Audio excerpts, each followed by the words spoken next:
Good afternoon all, and welcome to our live drive this afternoon. This is coming to you from, and I am in an incredible position today. I've got two cameras, Andrew and Brian, so we're covered from all angles. Pete is cannot control, and a very, very special guest that has come in to help us out for a couple of weeks, I believe. We'll be doing some drives. Not revealing that just yet. That's a surprise. I know a lot of you will be surprised and pleased and surprised even more. But welcome to Djuma Game Reserve. For those of you who are joining us, this is an incredible opportunity to bring live footage from a vehicle here in South Africa in the Greater Kruger National Park.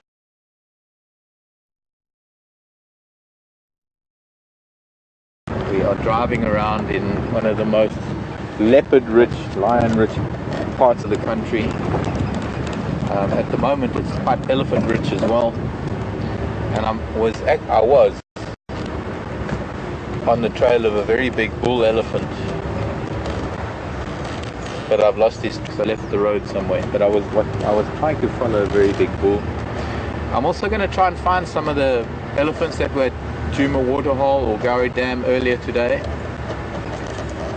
A big family that were there. I heard them. Oh, look at that! Hornbills are doing their dance. I don't want to disturb them. Mating display of two hornbills.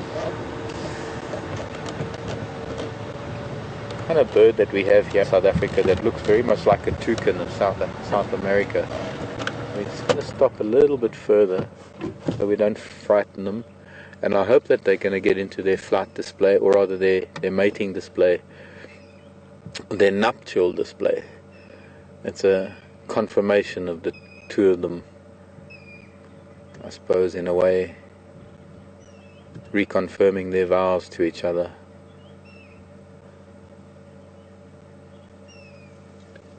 So, you gonna do it or not?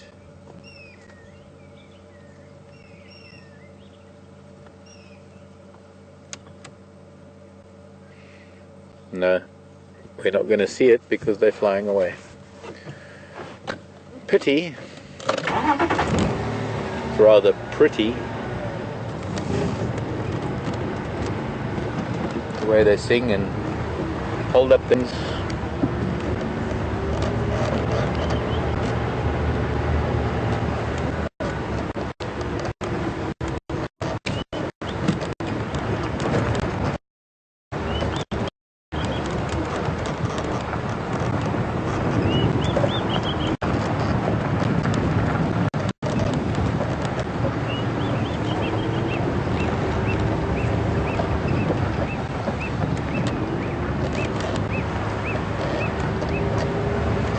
We started off the day with a very grey sky, rather cool temperatures this morning. There wasn't really that much around in the morning. The day did progress to a bit of sunshine and partly cloudy, but as we're now heading into the late afternoon, it's starting to cloud over again, and with a little bit of luck, maybe some rain clouds. Hope that maybe we might get a little bit. It's starting to look very dry. It's starting to look like it does towards the end of April, towards the end of our rainy season. And I've no doubt that there is going to be some more rain, but we're reaching a point now where we're actually a little, I wouldn't say desperate for it. We're not in desperate times, but we do need it. We do need to finish off this wet season with a few more rainfall, a few more showers.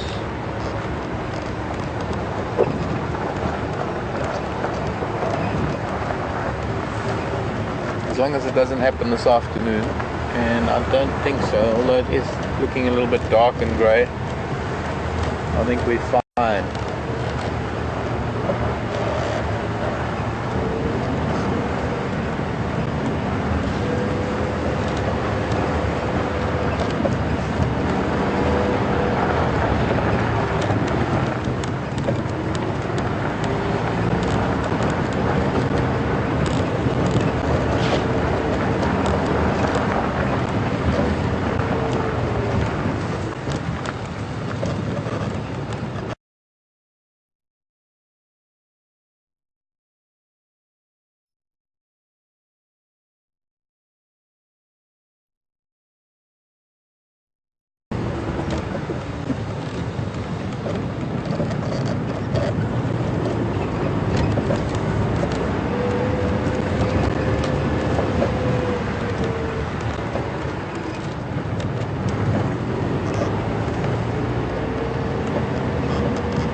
We had a rather interesting morning this morning with, well, I can't say that we found the leopard tracks. We got word of a leopard that had been at Djuma waterhole in front of the camera not maybe 20 minutes before we left camp to head out on our morning drive. I think the leopard was there at 5:20. We got out at 6:22, and by the time we were live at 6 o'clock and we managed to make our way across the dam wall this morning, we found the leopard tracks heading up Central Road. And as we got to a spot where I lost the leopard tracks, we found some hyena that were eating what appeared to be a kudu, and I thought that maybe it was a leopard kill. I thought that maybe the hyena had found it, because we do have a thing here where the leopard don't necessarily tree their kills as much as they do in other parts of Africa, where it's almost a given that when they make a kill they tree it. And I thought that maybe by some chance, although kudu is not a really typical prey species for leopard, I thought that maybe leopard had killed it, kudu, and hyena had found it. But what it transpired was that a kudu had died yesterday, and we found the hyena feeding on the carcass. But the leopard had been there, and it had gone down to the Djuma waterhole or Gari Dam to drink, and then it was on its way back. Anyways, cut a long story short, we managed to find him. He was, I think, Kunyuma.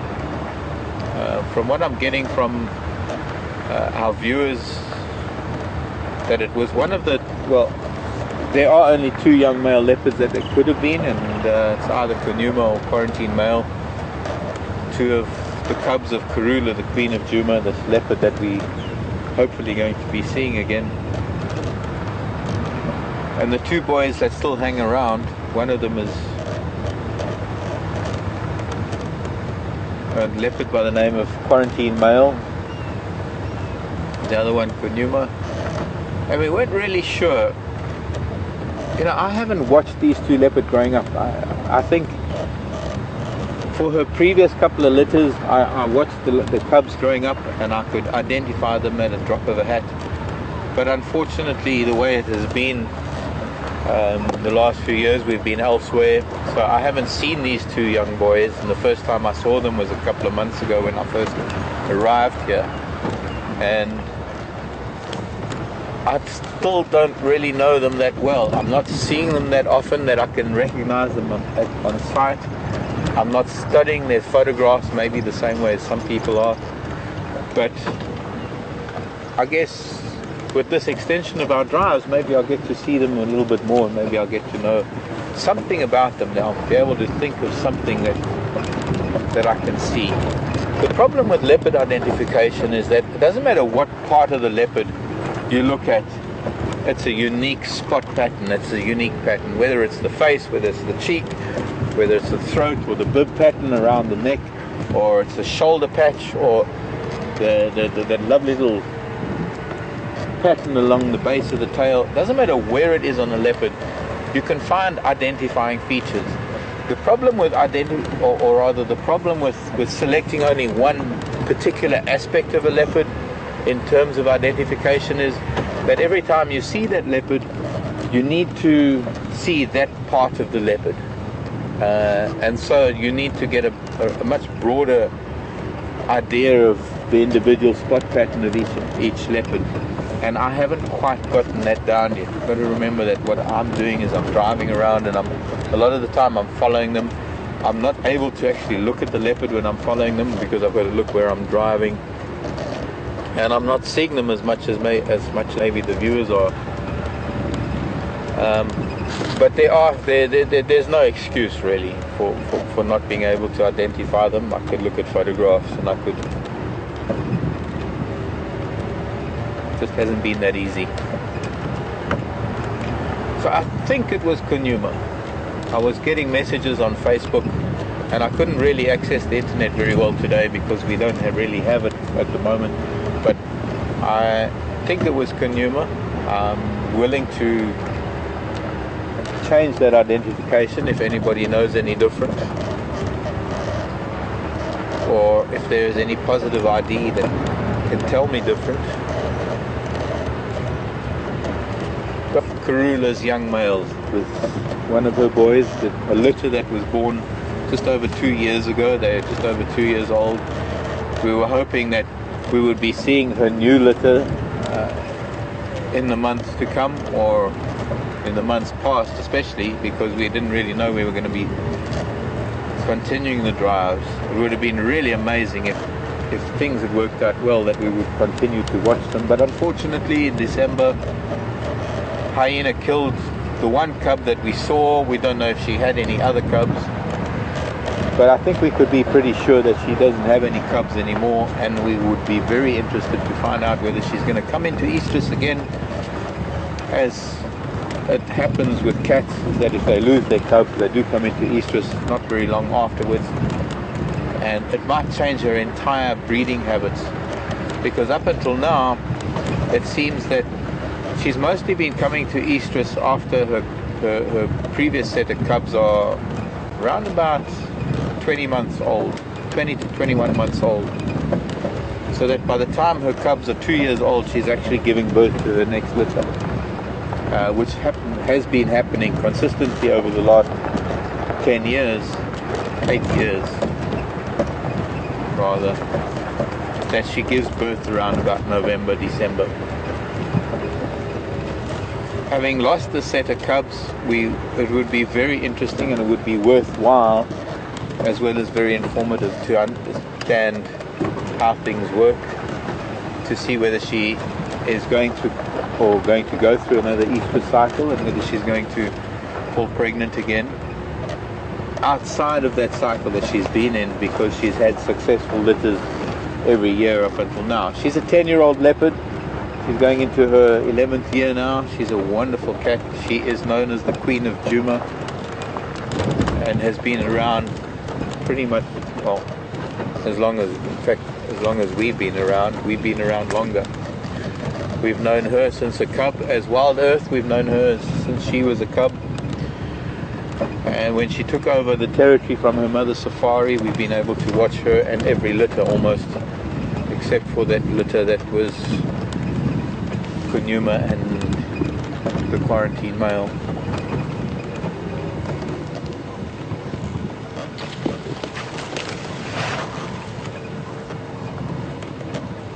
Right now, because it's been quite a hot day, I'm not really looking for leopard. I'm not really concentrating on leopard. Maybe if we find one, we'll be lucky, but leopard are going to be sleeping. So we're trying to follow up on some of the elephant that have been around today. I noticed that there were some elephant at the waterhole Djuma run on the camera earlier today, and I heard them from our camp. I heard some elephant not far from our camp, and I'm guessing it's a little waterhole near our camp, which is where I want to get to right now.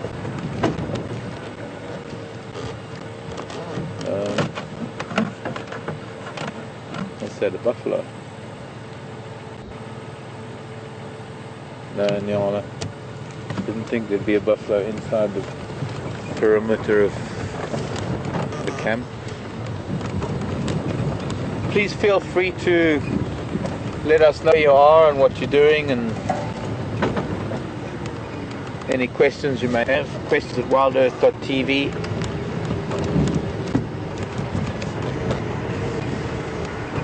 Where you can email any questions or info or queries, comments. Always easy to keep up with all the tweets, because you can't go back on tweets to go back on emails.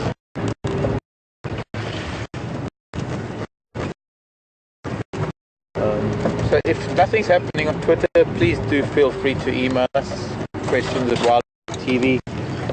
At least through the questions, or rather through the email, I think it's easier to go back in time and see some questions. But a very important part of our drives is being able to interact with you and be able to talk to you and being able to answer your questions while we're driving around, and that can only happen if we get questions coming in. This is a little open area. It's fairly new. It wasn't here a few years ago.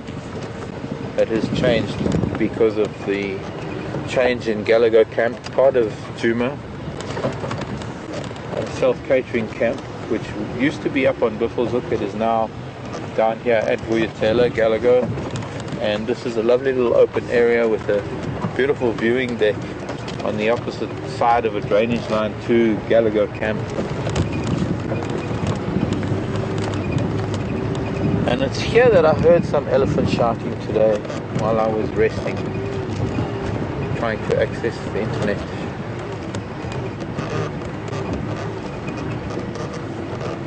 I don't imagine that those will be around, but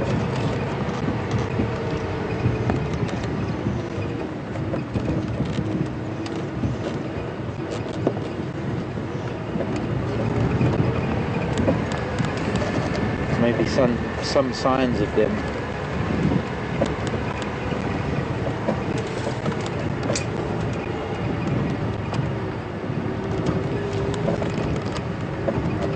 Oh.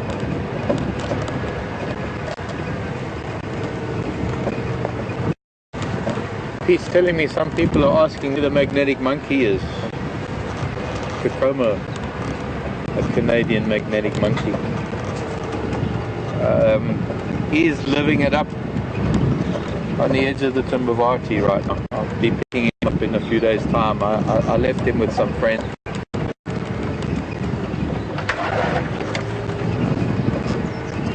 Unfortunately, Kunyuma, a Canadian magnetic monkey. He's living it up on the edge of the Timbavati right now. I'll be picking him up in a few days' time. I left him with some friends.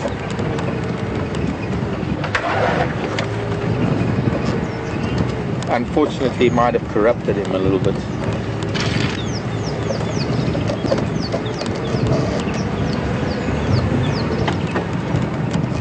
I left him with a friend, Diane, and I'll hook up with him again soon. I can't say that I left him there intentionally. Accidentally. Come back to Djuma and we will catch up with Kunyuma. I have to tell you also that I'm going to be going on some leave shortly.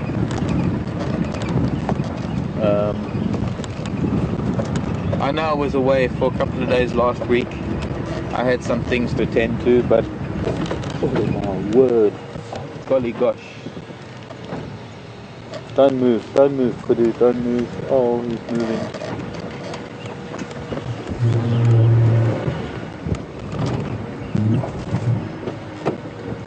He's moving away. Probably one of the biggest kudu bulls we will ever get to see. And I'm going to have to just try and get ourselves. Oh, he was standing there broadside to us with those massive horns. Now a little bit. How's that looking, Andrew? Looking good. Probably one of the biggest kudu we're going to see in a long time. And he's still got a bit of growing to do, I'm sure.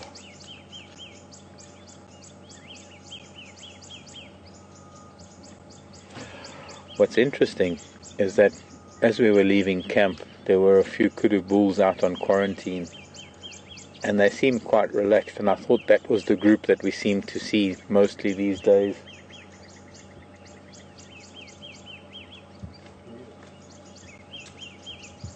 That was an effortless jump of probably about 4 feet. He just lifted himself over a tree stump, probably about 4 feet high.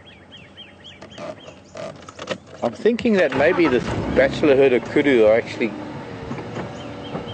increasing in number. We've had 5 of them for most of the last month and a half at least, and now just recently we had 6 of them.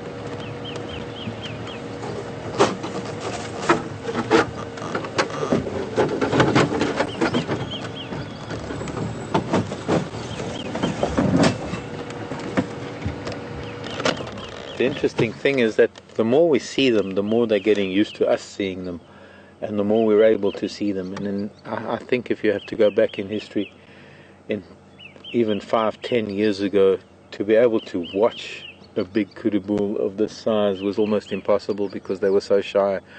because they've been persecuted, because they are prime hunting targets for hunters. And we're not even in a hunting area, but even so, there's that bull. He's just a monster.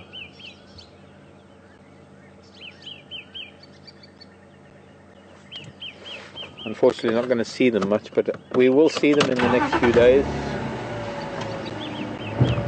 They're not going very far. It seems that they're wandering around the whole of Djuma and not really leaving Djuma at all. It's quite amazing, because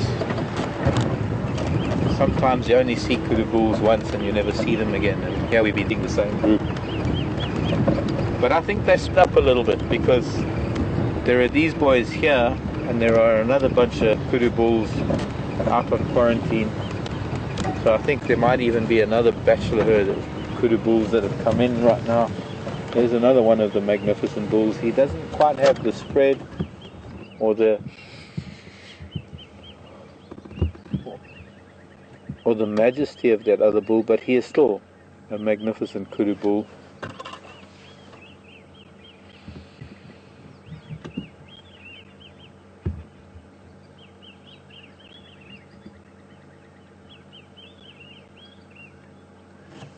Kudu being one of the largest antelope that we'll get here. I don't think we're going to see eland. Eland are their larger cousins.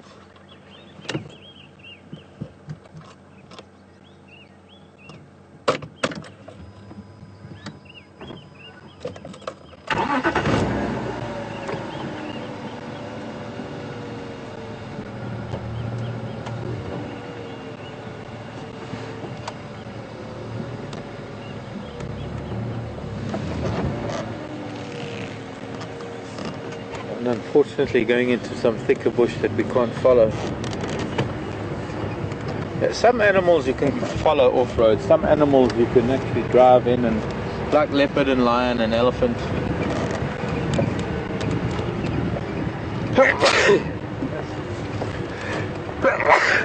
Excuse me. Gosh, golly gosh. Grass pollen or something. Some animals don't mind if you go off-road and you follow them and you can keep up with them, but kudu doesn't really work that way. As soon as you start moving in the direction that they are, they'll run away.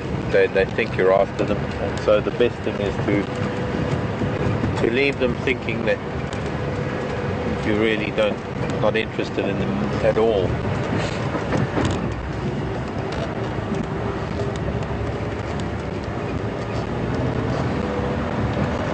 Well, having come out again fairly close to quarantine, I actually like to go and try and find those other bulls. Could be that that bachelor herd that we had, could be that they split up, because I saw only maybe 4 of them here, but there were at least 3 or 4 of them elsewhere. And up until now we had a group of 5, and then there was a 6th one that joined them, and could be that even more have joined the bachelor group up until now.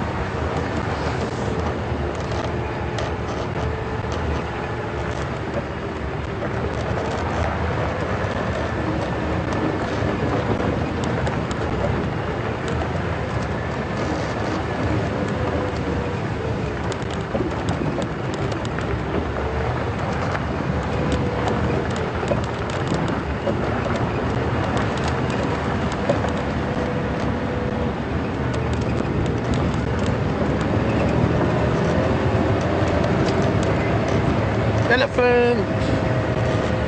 Pachyderm! So glad that he's there.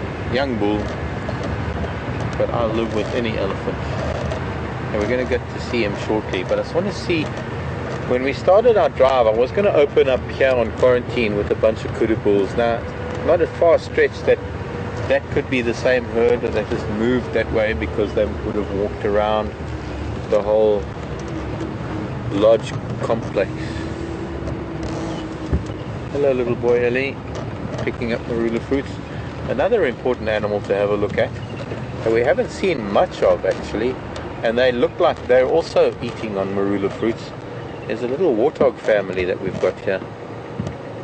Mama warthog and her 2 new piglets, and it looks like one of her old piglets, or rather one of her piglets from a year or 2 ago, a daughter from a previous litter that is probably helping her being a babysitter. And if anything, it's the younger warthog that is a little bit nervous. Mama warthog and the new piglets are not really that interested. My guess is that they're also picking up marula fruits under the marula tree. Just judging by the way they're chewing and munching and feeding. And we'll get to that little elephant shortly. In fact, what we can do is, now that they've calmed down with our presence, is I want to get a little bit to the east of them, and then we can see warthogs with elephant in the background. Hello, piglets.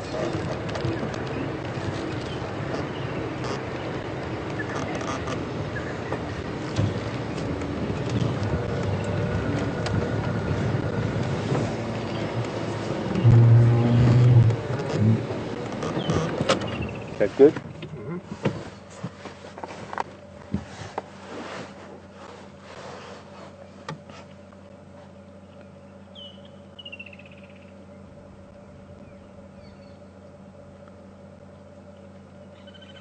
I can hear her chewing, and I know that she's chewing marula fruits because they don't chew grasses and other plants the way she's munching, loving probably every mouthful of it.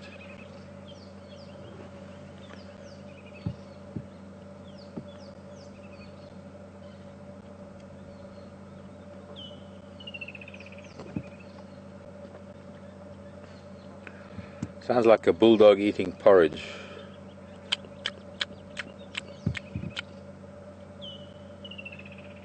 Should I give sound effects?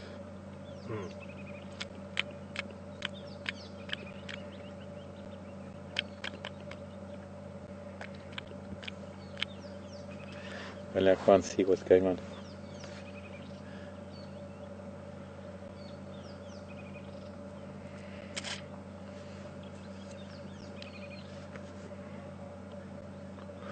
Warthog youngsters often stay with mom for a year or 2, and they help out being babysitters and help raise the new litter of piglets. You can see the distinct size difference between these 2 warthogs, both females, but Mama is definitely an old girl. She's got big tusks. The little one that is off to the side is, I'd say, barely a 2-year-old, or just over 2.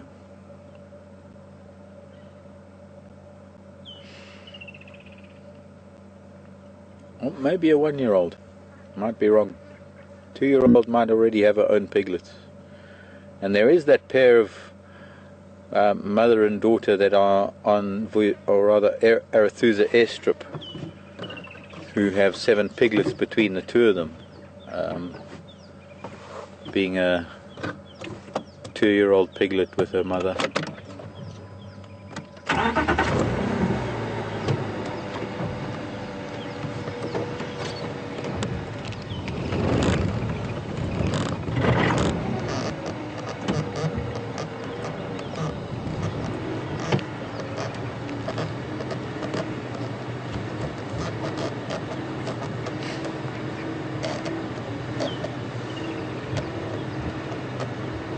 Hello, Tim.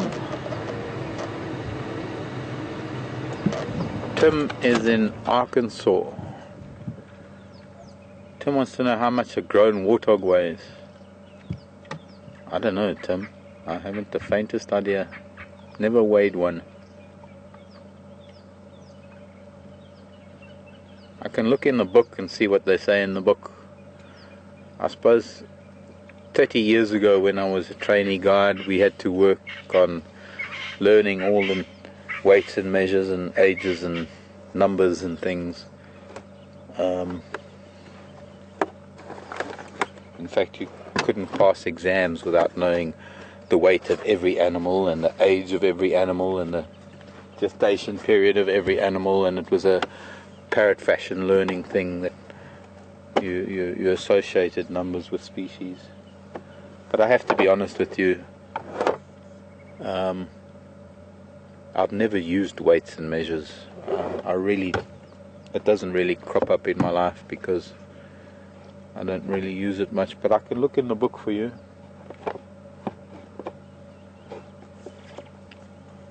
I'm not a great fan of numbers.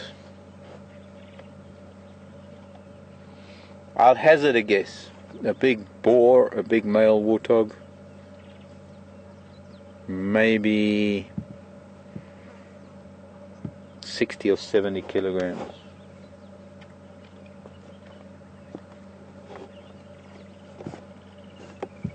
Where's the mammal book?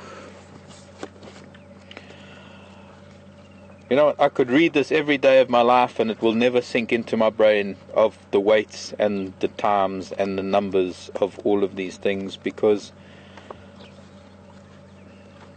I don't know quite how to explain it. When you're living out here, it doesn't really have much bearing on things. So 45 to 75 kilograms for females and 60 to 150 kilograms for males. There we go. Unfortunately, I don't have it in pounds.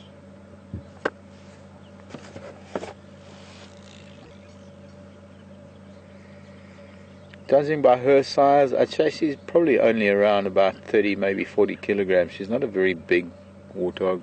She's not young. I can see by... Sorry to disturb your toilet, girl. I can see by her tusks that she's not a youngster. She's a very well-established piglet.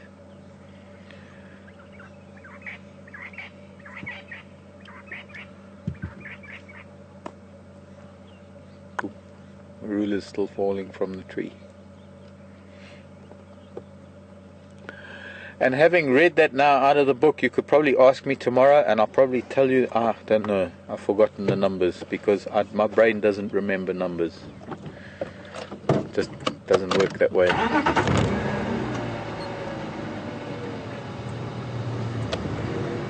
She's a lovely pig though. And standing, well rather behind her that we are, as she's chewing, and it's only really now that she's chewing marula fruits that you can maybe see, I don't know how close you can get on it, but you can see that lower tusk as she chews. And wait till she picks up the next fruit and she starts chewing on it. She's got that top pair of tusks that are the curled tusks, and they are not really used as weapons. They are used as tools. They're used for digging, they're used for all sorts of, and show and stuff like that. She doesn't have much of a left lower tusk. So it's actually on the right hand side. If I can just roll back a little bit. And both of her piglets are coming back to her. Piglets have been with her daughter. But as she's chewing, you can see how that lower tusk, the bottom jaw tusk, actually rides underneath the top tusk, and it's a self-sharpening stiletto. That is the weapon. That is the type of tusk that can rip open the stomach of a leopard and cause formidable damage to anybody who forces a warthog to act offensively as opposed to defensively.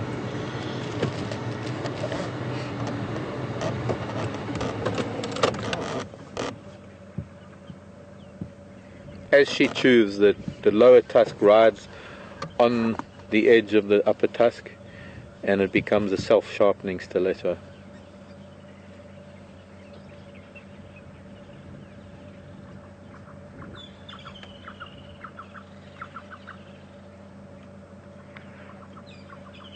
And while those upper tusks can do some damage, if she really needs to do damage, she will use the lower tusks.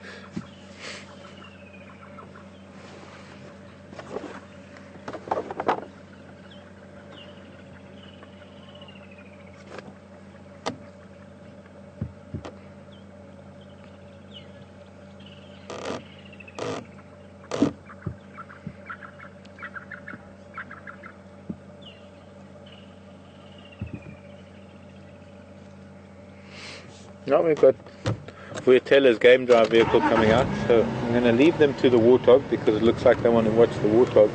I'm going to find my way up to this alley. We haven't really gotten to watch warthog very much. Most of the time warthog are quite shy.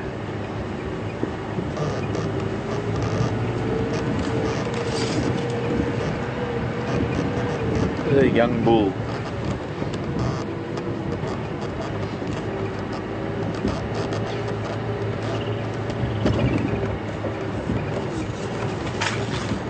Feeding on, I guess, the last of the marula fruits. We're going into February now. The last of the marula fruits are falling from the trees.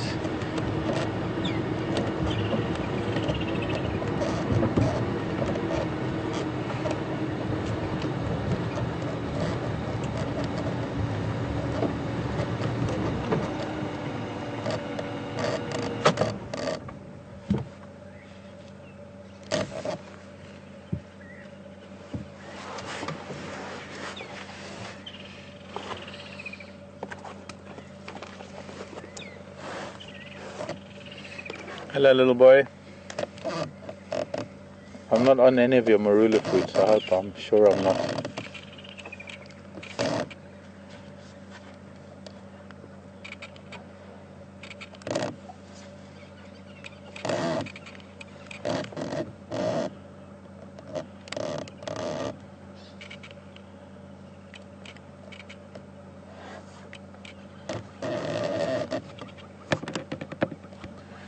Tembo, buona tembo. Sometimes I just wish I could reach out and just want to say hello.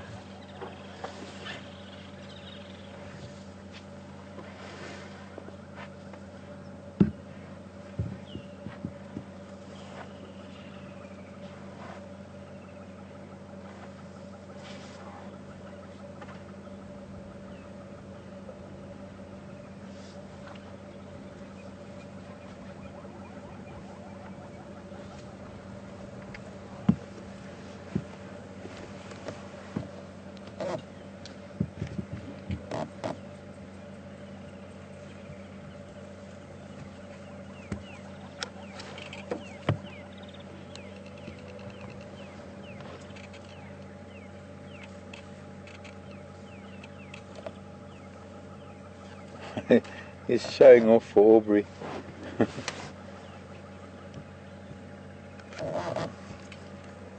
Trying to intimidate people.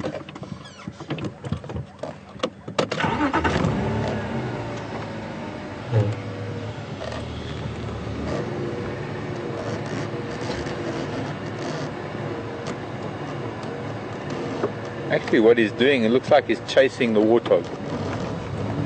He's seen that the warthog are eating marula fruits with the tree, under the tree that we saw them at, and he's actually kind of run down there, probably because he's upset that the warthogs are eating his marula fruits. He kind of thinks that they're his, but he's at that marula tree now, and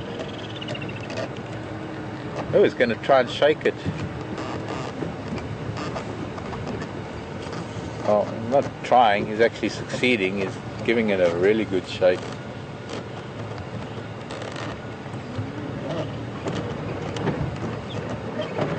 Oh, sorry.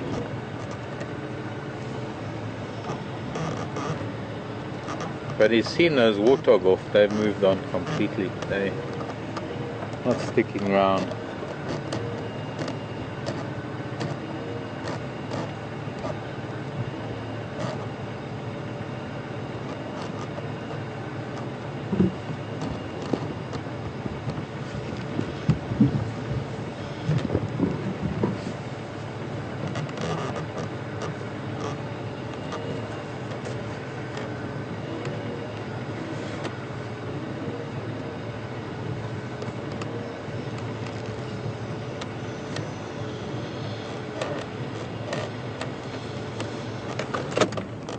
Hi everyone. Hey Orbs. Hi Yumfo. Hi. Kais. Shiramin Amul. You see I cautioned that the haunch.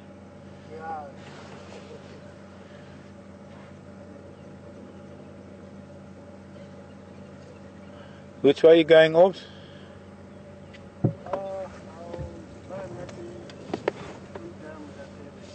Okay.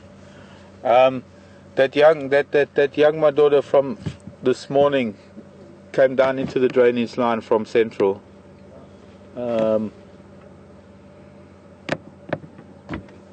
sure where we went after that. I couldn't find him. But maybe Vulture's Nest, in that block, Vulture's Nest, Central, Twin Dams.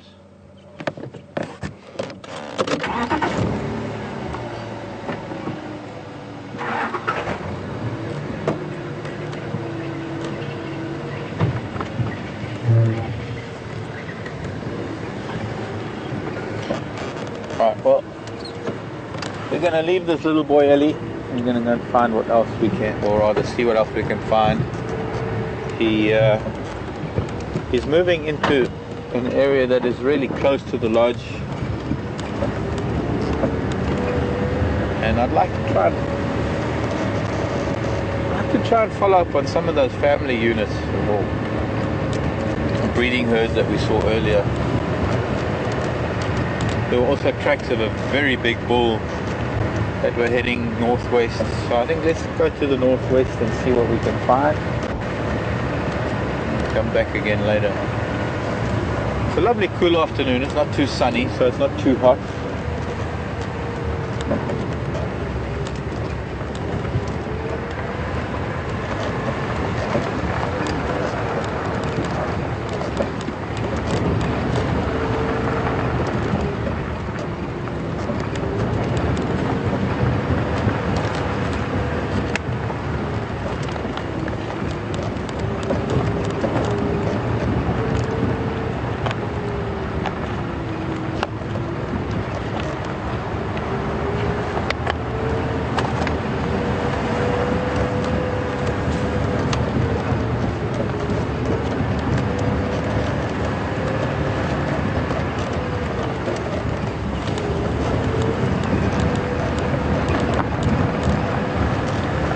Nice way to start a Monday afternoon.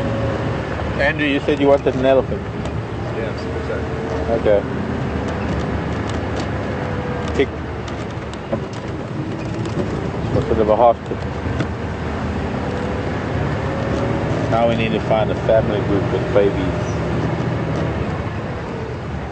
Little ones. But there's a question of a very big bull elephant that I saw tracks of that we didn't find earlier. It might mean that he went further west or to Aubrey's Road to see if we can pick up any tracks from him over there.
I think we'll come back this way a little bit later, maybe in a half hour, or I don't know, and we'll come back here a little while because there's a good chance that he's going to make his way down towards the water.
Tex, is that on Torchwood or Buffalo? Okay, copy, thanks. Copy, thank you. Kunyuma is quite far east of us right now, so we're not going to be seeing the Kunyumas today. Lion pride, that is, well, it's normally 9 strong, but there's been 8 of them because we think that one of the females might have been giving birth or might have cubs. Tex, how many Kunyumas are there?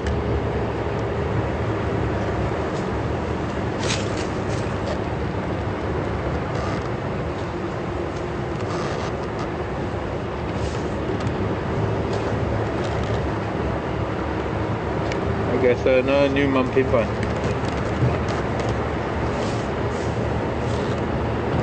Okay, thanks. Just confirming that there's been a time, for the last few weeks, we've seen, actually there's only 2 maybe, and we haven't seen them, but they have been seen up in Buffalo. The Kunyuma pride of lion, which normally 9, 3 females, 3 sub-adults, 3 youngsters. We were seeing, the last time we saw them there were only 8, and then there was 1 lioness that was still up on Buffalo, and it was thought that maybe she had tiny little cubs. At the moment all 9 of them are on where Cheetah Plains is now at the moment. It'd be interesting to find out later, if I can, whether they're actually seeing any suckle marks on one of the lionesses, that she is suckling, but we are under the impression that maybe there are very young cubs somewhere, and that maybe in the next couple of weeks we might get to see, if they come back onto Djuma, they are going to bring those cubs out. While we're here, the potential of what we can see in the near future, rather than what we, well, not only what we can see now, but also because this isn't a safari park, this is not an artificial situation where we have a finite number of animals and we know exactly where they are every day. We're dealing with nature in its rawest form, and animals move around a lot. We have no idea what we're going to see next and who we're going to see next. We're just very lucky that we drive around within the territory of certain animals and we get to see the certain individuals over different periods of time, and since they don't change their territories much, we get to watch them and their youngsters.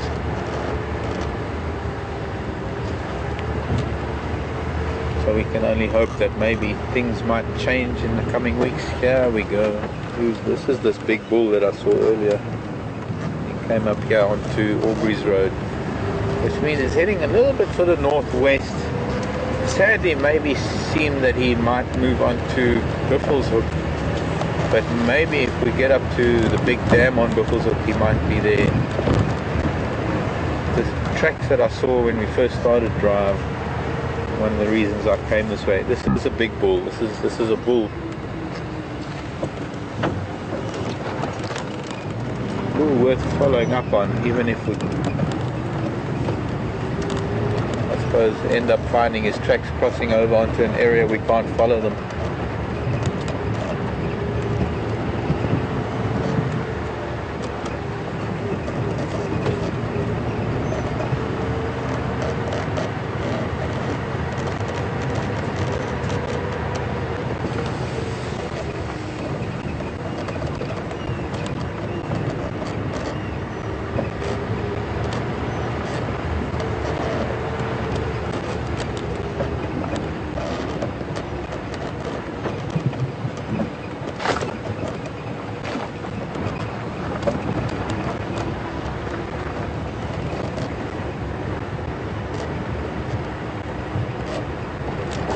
I think we lost our chance of seeing him. It looks like he went over onto book. Lost of us getting to the big dam from a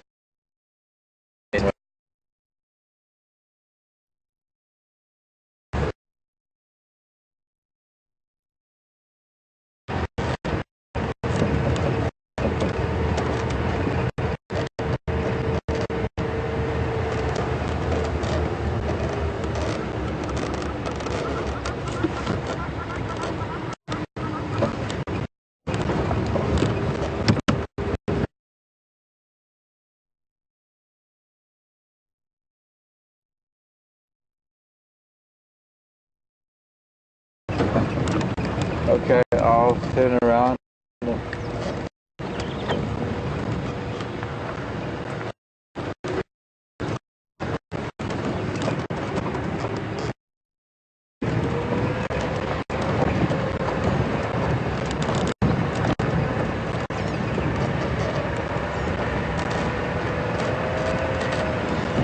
Looking unbelievably dry.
Get that.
Looking better now?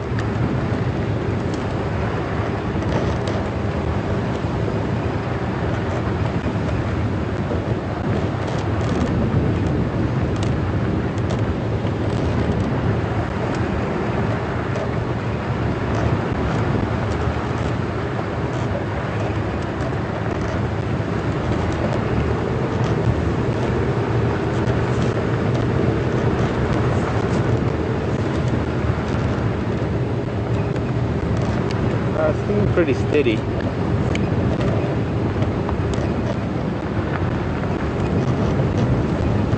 When I'm on the cut line, we've got clear view of the mast.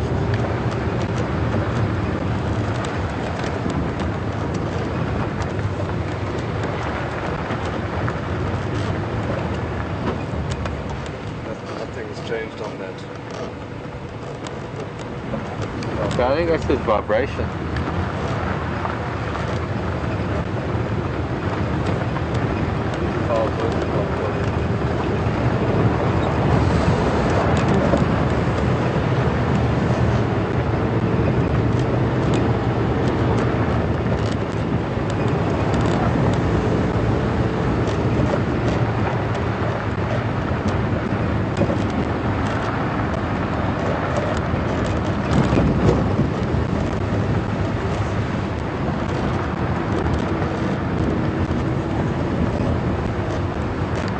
we'll look into that.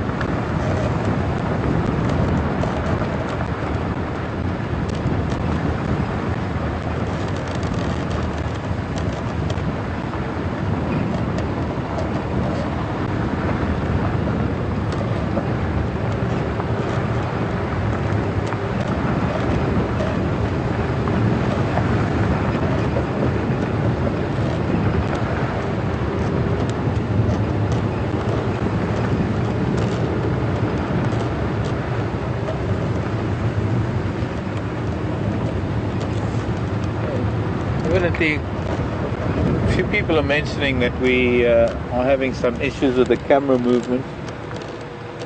I mean, it's pretty steady, it's pretty solid. The only thing is nothing's changed from yesterday. Not this morning.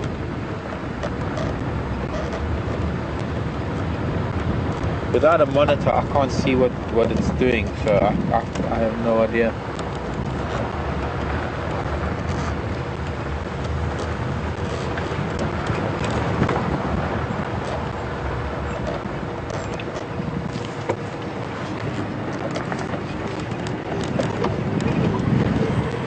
Well, you've got to remember that we are doing quite a unique thing here. We are on really bumpy roads. We are pioneering a broadcast system on rocky ground.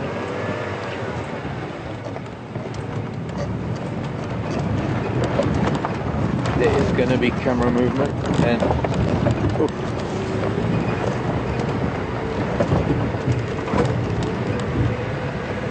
a bit of camera movement from time to time, but we do try and lock off the camera and we do try and keep it as steady as possible. Maybe these need tightening.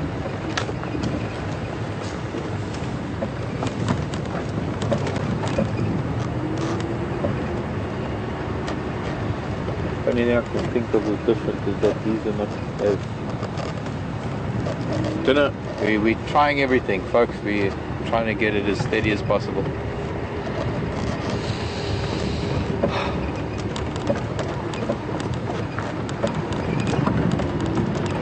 In the meantime,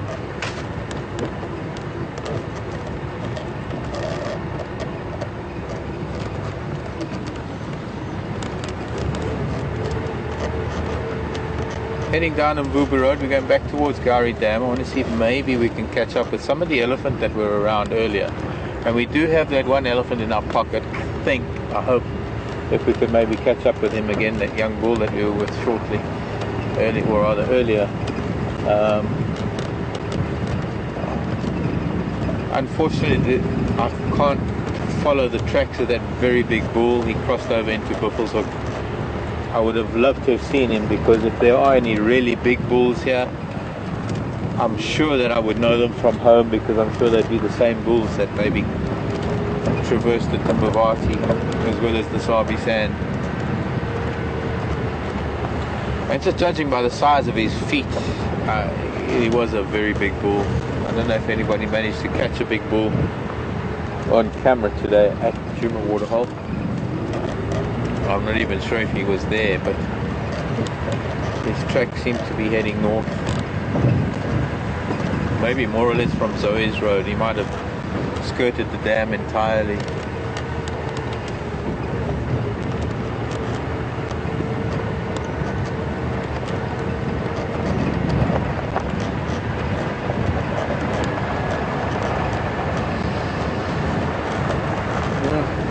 Beautiful afternoon, a little bit overcast, so we don't have the heat of a really sunny summer afternoon. Makes it quite pleasant. I hope you're all doing well in whatever part of the world you're in, and that blizzards are over up on the northeast coast of the US, Connecticut, Maine, top end of New York, I think, New Jersey. I'm sure you all are going to be going into spring pretty soon, and your snowy weather's going to be finished. Heard of some pretty severe snow up in Austria as well, with Sharon having to clear a ton of snow out of her drive.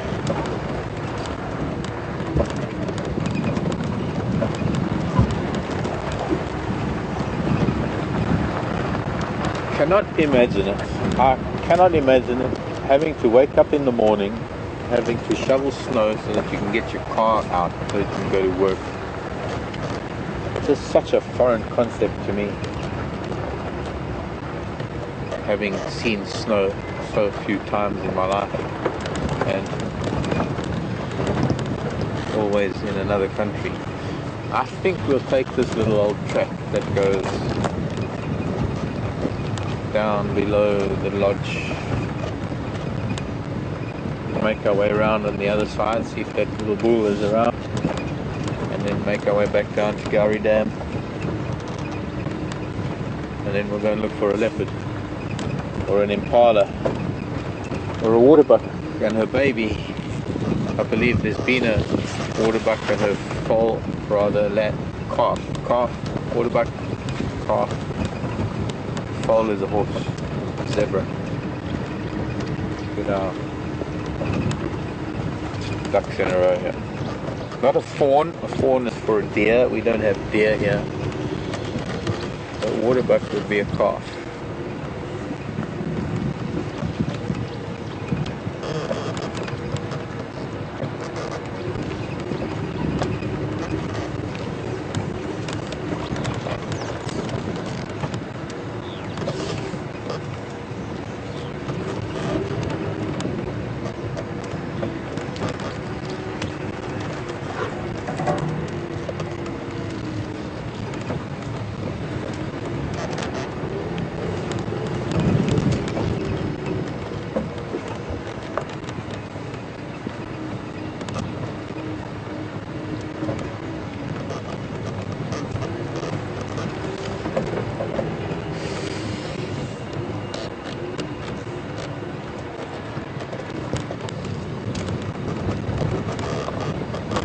There's a little bushbuck, two bushbuck.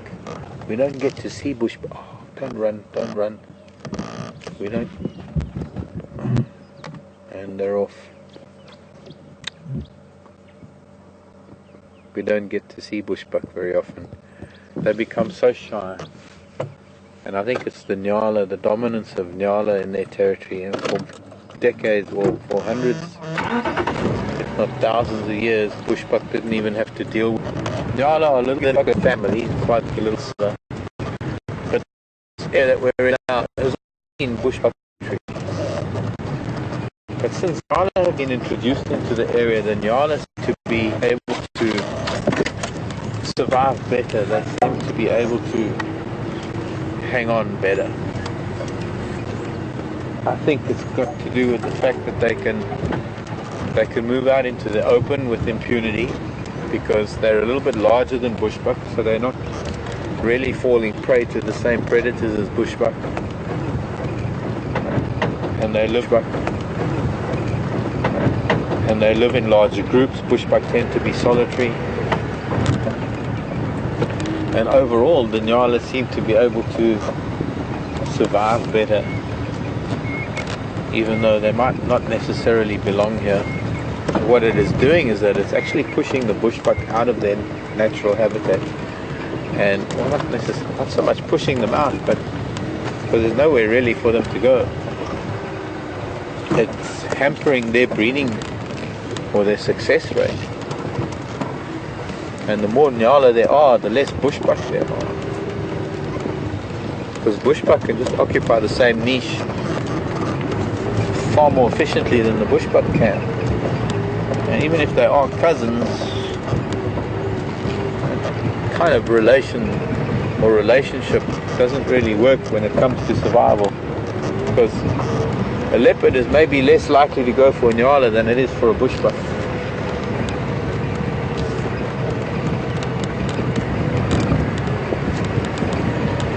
And it's unlikely that lion are going to be able to, or lion are going to be hunting in this dense terrain anyway. And certainly not cheetah. So the main predator is going to be leopard or maybe hyena.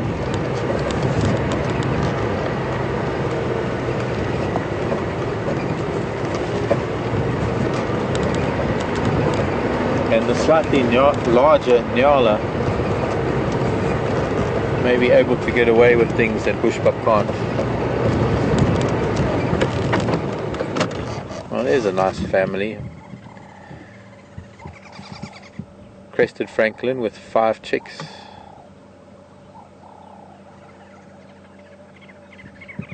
Mom, dad and 5 kids.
What a happy family.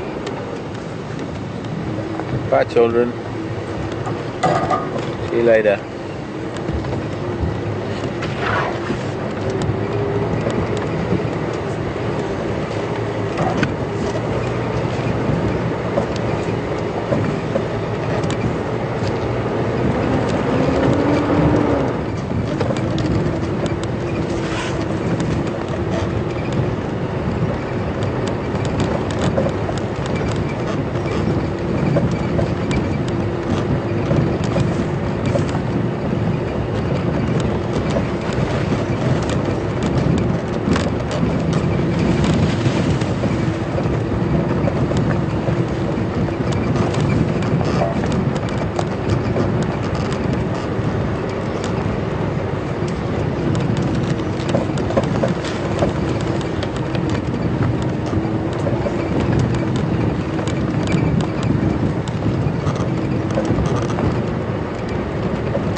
Well, coming back to quarantine, and we'll still continue to drive, but unfortunately the family groups that I knew were around back in that thicket that we've been through, no sign of them.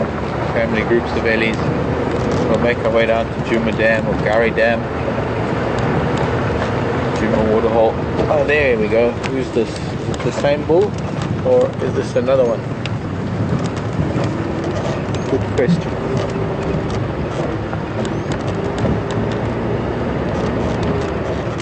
Just an amazing time of the year with all these marudas fruiting in this area where there are just so many big maruda trees, all of them dropping fruit, and the amount of time, an inordinate amount of time that elephants spend standing under these trees. It's the same little boy.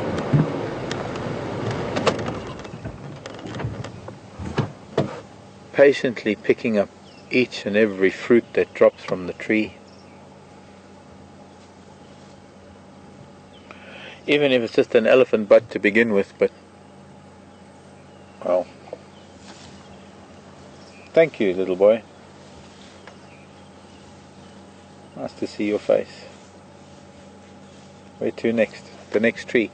Interestingly, a lot of these trees, in fact the one that is just behind this elephant at the moment, you can see there's sort of a pale yellowish color to the tree, and that is because there's a certain species of caterpillar that is starting to defoliate the tree. As these caterpillars are starting to get bigger and bigger before pupation, we're going to be seeing certain trees that are going to be completely defoliated.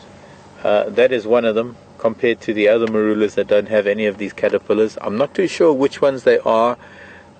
There aren't that many communal or social caterpillars around, but it'll be interesting to find out which one it really is.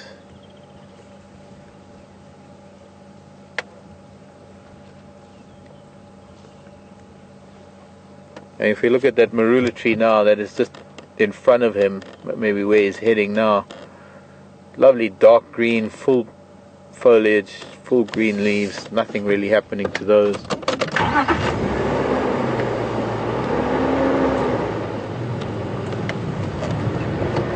Nothing on this tree either. But that one is definitely getting defoliated. I've seen it with baobabs up in East Africa. I've seen it with a number of species of trees where you get a certain species of caterpillar that suddenly becomes prolific. You know, a lot of people talk about a balance in nature. There's no such thing as a balance. Nothing is ever in a balance. There is always fluctuation, and it's vital that there is a fluctuation, and especially in terms of population levels and how nature produces things. This is going to be interesting. We're going to be watching him picking up all of these marulas on the ground, maybe getting a little bit of a close-up. Let's try and move. Maybe if I can just try and move a little bit, instead of watching him from the back, we'll actually get to watch him picking up these marula fruits on the road.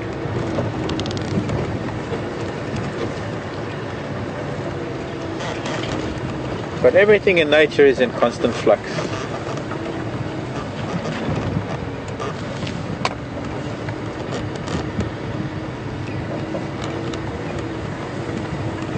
Hello, little boy. We join you so we can watch you picking up marula fruits at really close quarters. Watch how that trunk of yours works, because that's really an interesting thing to see how that tip of that trunk works with those two little fingers. And so much easier for him to find them than if those that have the fruits that have fallen on the road itself.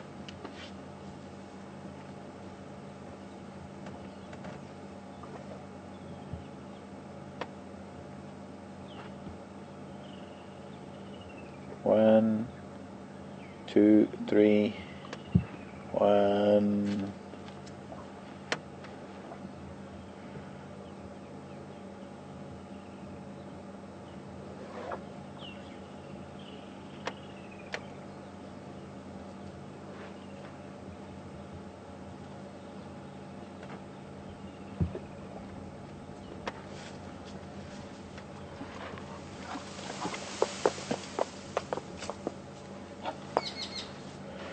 Interesting how he chooses to shake a tree. I don't know if you've noticed, we've had some other elephants shaking trees, some older bulls.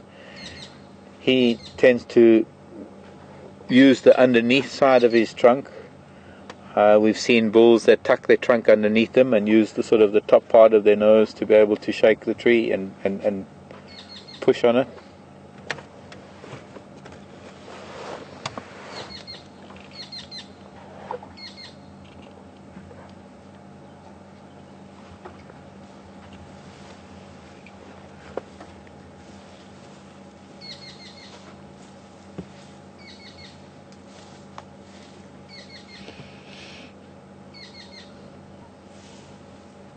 And just when you think the fruiting is finished, there's still more fruits to fall.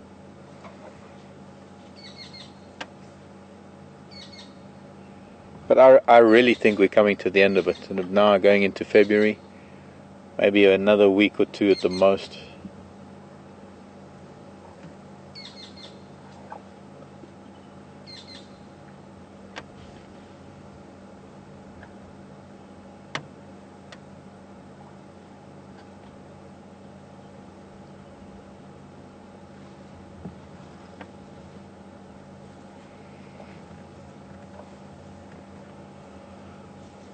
On to the next.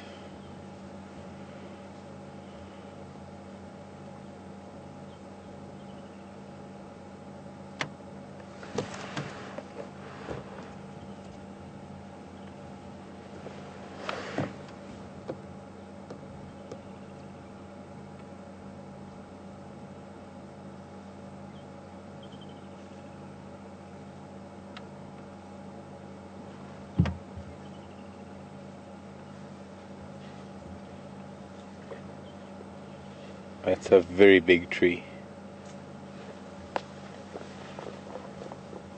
He still managed to shake it a little bit.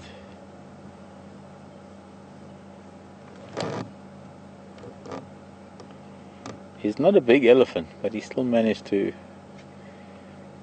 get his weight behind it, drop a few marula fruits. Didn't faze the woodlands kingfisher that's sitting in the tree.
Strong wind coming from the southeast.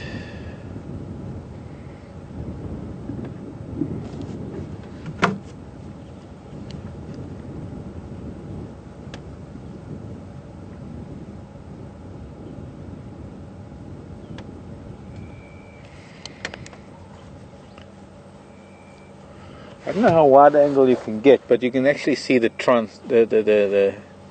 contrast between this marula tree next to us and that one that's got caterpillars on it that's being defoliated in terms of the color of the crown. Can you pick that up? Yeah.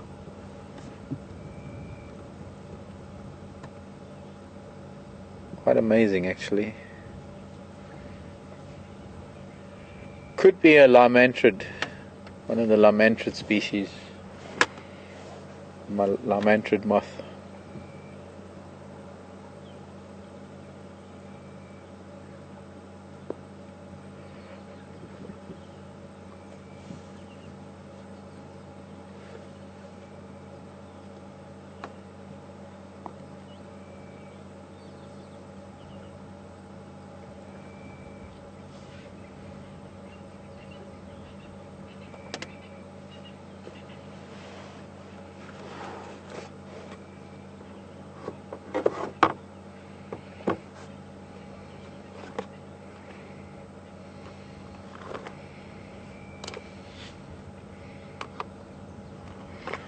Hello, Judy. Judy's in Texas. Is there anything else other than the cream liqueur that is made from marula fruits for human consumption. There is, Judy, there are a lot of products. Gosh, where do I begin? In terms of consumption, in terms of what we have a fruit juice. There is a marula infused fruit juice that is produced by one of our leading fruit juice manufacturers, it's actually called Marula Mania, made by Liquid Fruit. I love it, although it's not. It's blended with other fruits, so you can't really pick out the marula taste that much. One of the best things is a marula jelly, and I wish it was far more freely available, because it is a really delicious jelly, or a jam for those of us who call it a jam, but it's more a jelly. It's a dessert jelly used on things like biscuits or scones or toast. Locals at the moment are collecting marula fruits faster than elephants can collect them, in places where they are competing with elephants for the fruits, or in places where the elephants are not able to get to them. Same thing, well liked and popular, I suppose, same thing. But a very popular local brew known as marula beer, which doesn't really take much. All it is really is just crushing the fruits and getting the sap out of them and letting that ferment. Some people add a bit of sugar to add or to increase the fermentation or enhance the fermentation process. Not really that necessary. It is a naturally fermenting fruit, and normally just by squeezing a few thousand marula fruits and getting a big bucket full, if you just leave the bucket overnight, it does start fermenting after a couple of days. Makes a marula beer that is a little bit fizzy, a little bit tart, tastes like cool drink, but knocks you like a moonshine. The marula nuts, now inside the marula fruits, and in the next couple of weeks, in fact, we're going to be able to show you, because with the fruits now falling and fermenting, and with the fruits now becoming a thing of the past, the stone inside the fruit is what remains, and when the squirrels and other insects have finished eating all the fruit around it, what remains of the stone is then collected, and there are a couple of little eyelets that you can break open to get into the nut itself, which is the dicotyledon, the actual seed embryo of the marula tree. And they are very nutritious, very high in protein, kind of a little bit like a cross between a macadamia taste-wise and maybe I don't know, hard to say really. It's a marula nut. And going into the dry season, we'll be able to pick up marula nut packets of marula nuts on the road, raw, that you can either roast or eat raw. There are oils that are extracted from the marula nut, being quite an oily nut, and they are used to some extent in the cosmetic industry, but not extensively. Of course, there are a bunch of other uses of the tree that aren't related to the fruit, the leaves, the bark, the inner bark.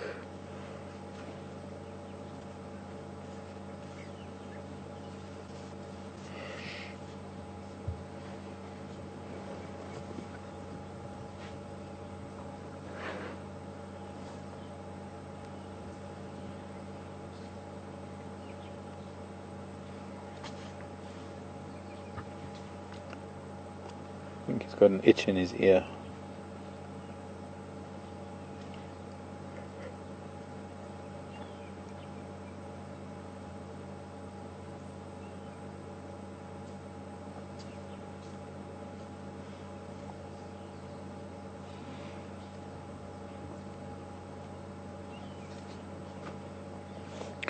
Well, I'm thinking let's leave this little boy.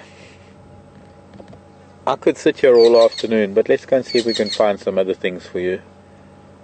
Looks like he might be wandering from marula tree to marula tree for the rest of the day. But let's go and see what else we can find.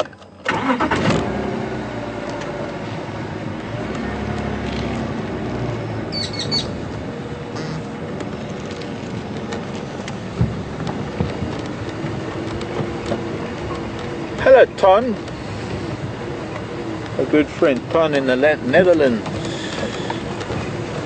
Greetings to you, Ton. Wanting to know if I know how Tara is doing. Oh, I don't know how to answer that, Ton. How's Tara doing? I haven't spoken to Tara for a while, or rather I should say I hadn't spoken to Tara for a while up until maybe today.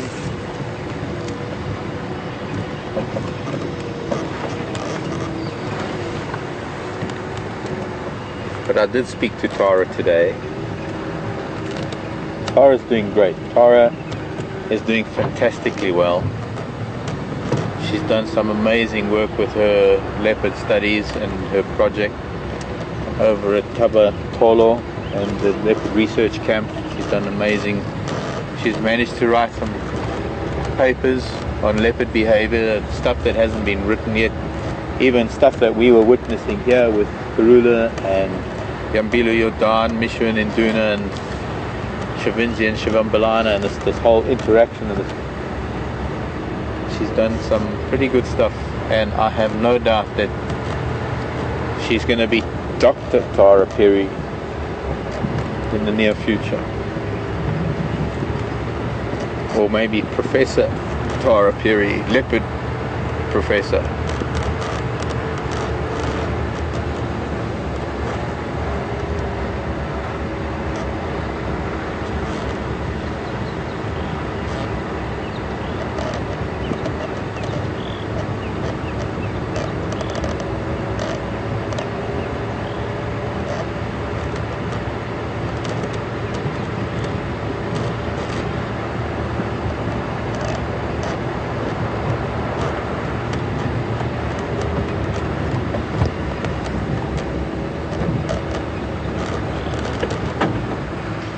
Yeah, maybe one of the last times we're going to see a redback shrike, a lovely male redback shrike in this little acacia here. Oh, he's hiding away. Hey, where are you going? I want to see. No, he's keeping the bush between us.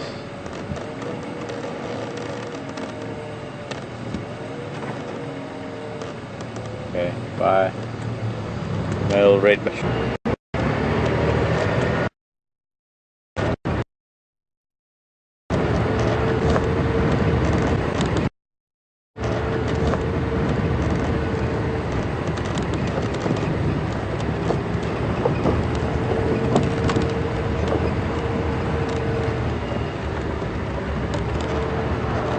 Ton.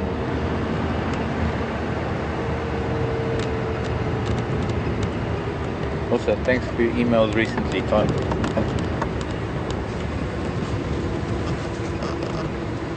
Muchas gracias. Let's go down to Gary Dam, Djuma waterhole.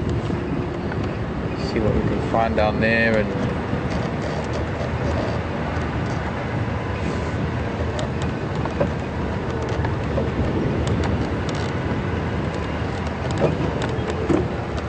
hello, darling.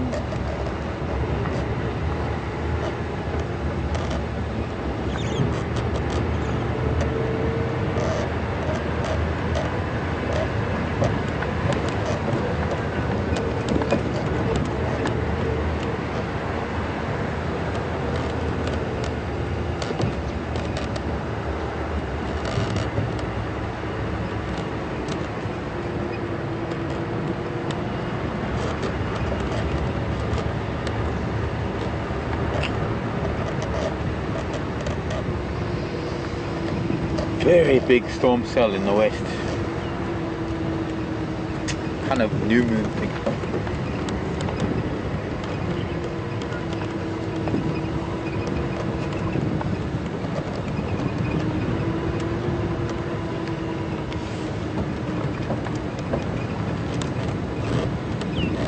A very good question here from Enid. Hello, Enid. And it's something that actually requires quite intense observation, because you can, well, I guess let me tell you what Enid's asking. Enid is asking, when the elephant is picking up the marula fruits, is it actually seeing the tip of its trunk, or is it smelling or feeling? And it's a little bit of both. When you look at an elephant's eyes, and maybe we're going to need to stop at another elephant or go back to that one, unless we find another one. An elephant's eyes are situated in a way that it is generally looking down at its trunk, but there are times when the elephant's trunk is off to the side that I don't think that visual acuity is really that much of an issue, and that's when it starts using feel. There are a lot of hairs, almost like whiskers on the tip of the trunk, that the elephant then starts using. But then there is also very much the sense of smell that elephants have, and it's a little bit of all three, that at times using its sight what is going, but to a large extent, especially when it is in the long grasses and thick vegetation, it's a little bit more than sight. Then it becomes feel, and then even more than feel, scent, I guess, becomes a very big role player in the whole thing. So it's not one factor, it's not one aspect of how an elephant actually operates its trunk. It's actually a combination of different things. I'm just going to come to this side of the dam quickly so we can have a look at these buffalo. There are some wildebeest here as well. But the reason why I'm here with these buffaloes, I just want to see if we don't have that youngster that was here before.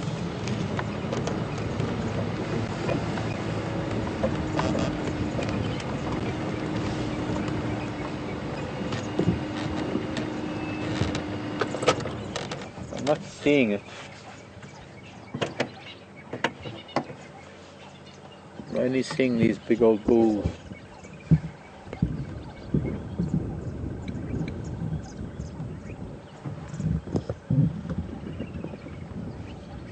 I wonder what happened to that little buffalo.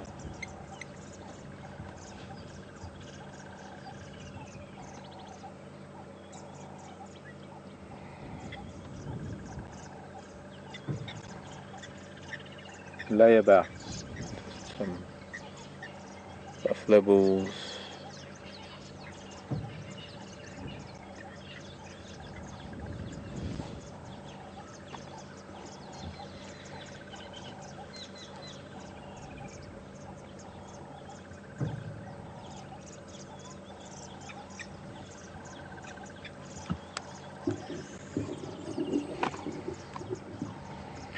And the 6 goslings with their parents are there too.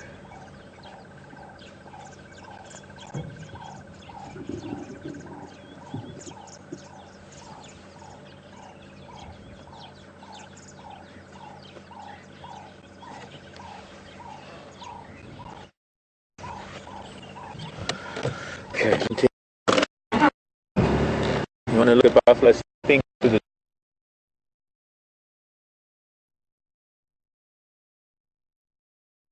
now you'll see some buffalo sleeping and wildebeest and whatever else is here, waterhole. But we're going to move along for now.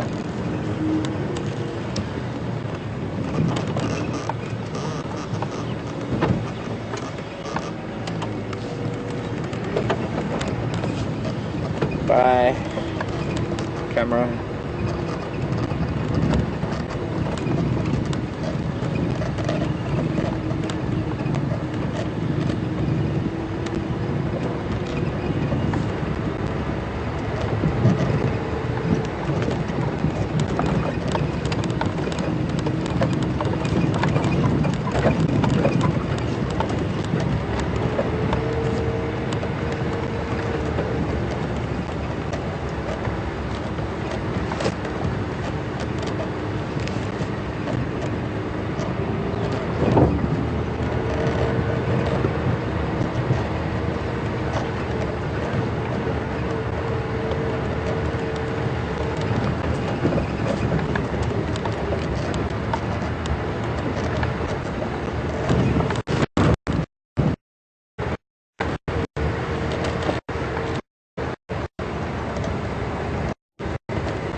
find where.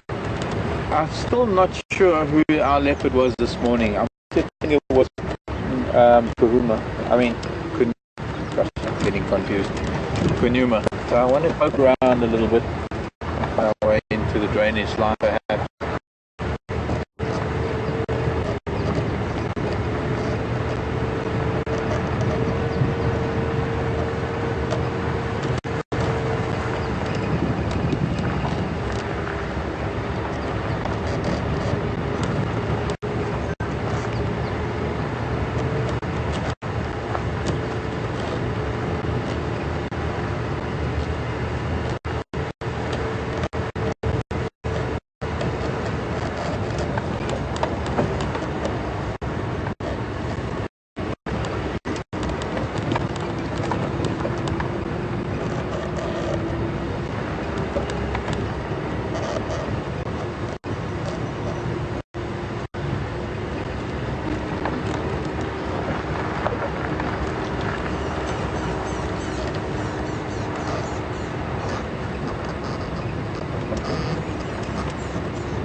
My imagination is this branch getting lower and lower.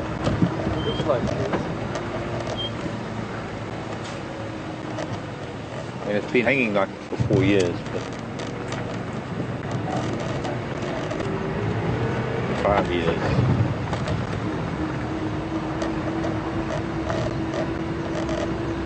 Are you able to pick up anything of that storm cell that's in the west? It's obscuring our sunset.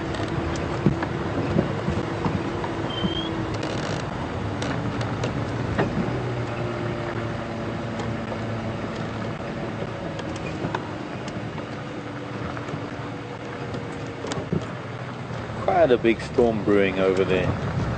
I don't think we'll get any of it, sadly. Moving up the escarpment.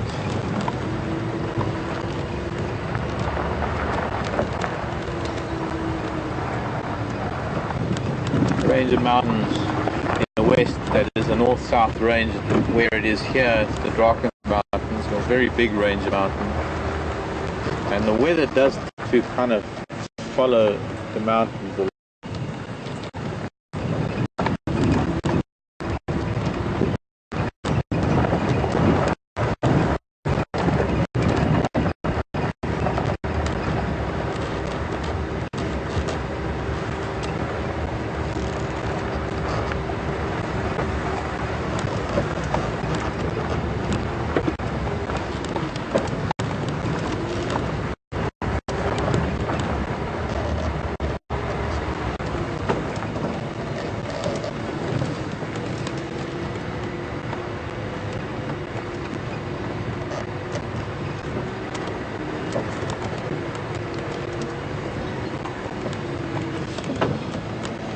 Oh, Mark, I go.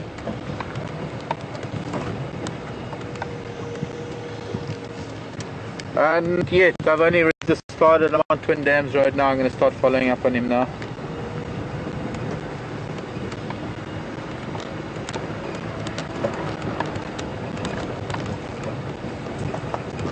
Okay, copy. Confirm that's a different Ingwe?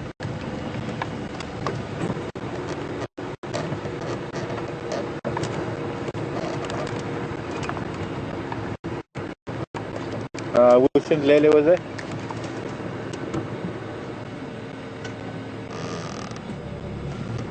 Yeah, we had an Ingwe on Central this morning. He headed more or less west from Central Road, which is just sort of east of Giraffe, and then more or less into the drainage line. There was a Nongo carcass.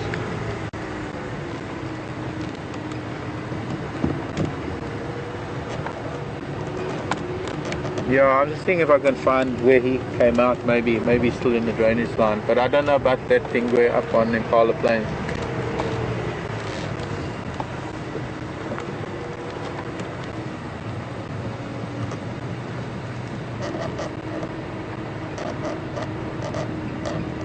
Okay, sure, sounds good.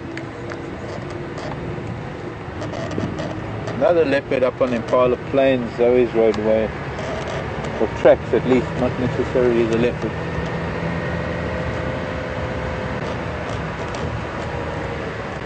Some buffalo here at Chelapan. We get a close-up of a buffalo, like really close. Not seeing any leopard tracks here, so I don't think he came out onto this road just yet. Hello, Natal Franklin.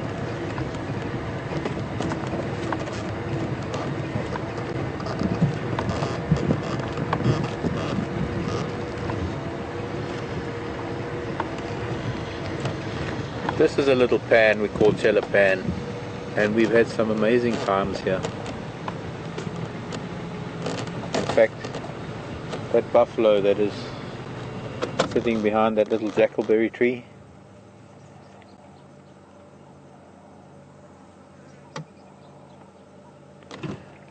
there was a time when Mishu, one of Karula's second cubs, Mishu was at the base of that tree playing with a terrapin. Got a beautiful big gardenia just off to our left here that in the dry season has the most amazing shade, and I can't remember how many times we found Karula's cubs lying under this gardenia, especially young Induna. Then there was the night that I was up to my waist in this water trying to find frogs. We were doing a frogging evening, decked out in latex gloves and all. You know, it's quite amazing being able to visit the same places over and over time, and coming back and reliving memories of events and things that have happened. In fact, if I remember correctly, when Mishu was at the base of that jackalberry chewing on a baby terrapin, actually no, he wasn't, I might be wrong. I'm thinking Induna was around at the time. Actually he wasn't, he was I think in that first fork, and then he dropped it into the edge of the water and he couldn't find it, and then he left, and then I went to find it, and sadly he had actually bitten into it and killed it. But if any of you know what terrapins smell like, it couldn't have been very pleasant. Only a young leopard doing that, because I certainly wouldn't be an adult leopard doing the same thing.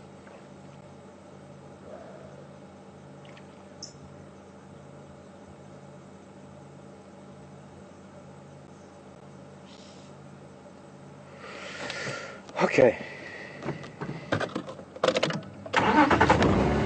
Sorry to disturb you, buffalo. As you can see how disturbed they are. They're seriously disturbed. From here I'm actually going to drop down into the drainage line now.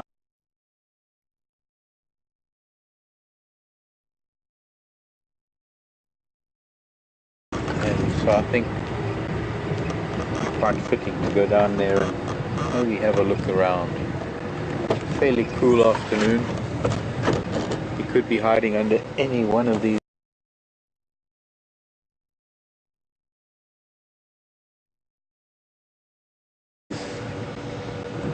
dense bushes.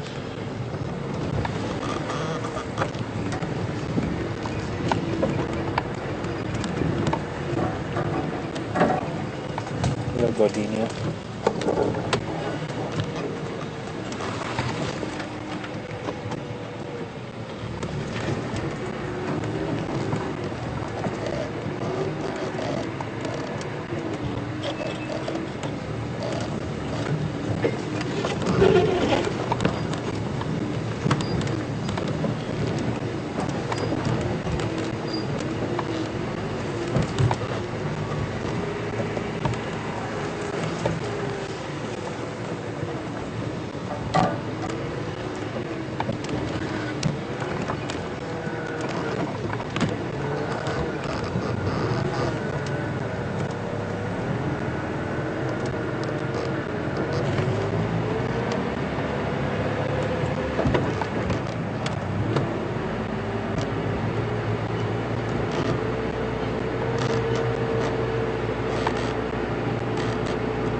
How are you guys doing?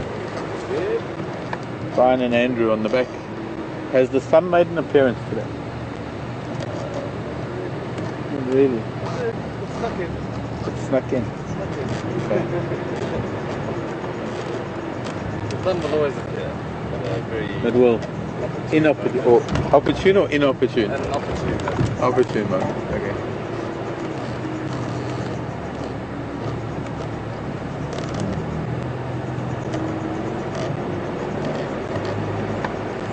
I want to see if we can find signs of Kunyuma coming down into the drainage line.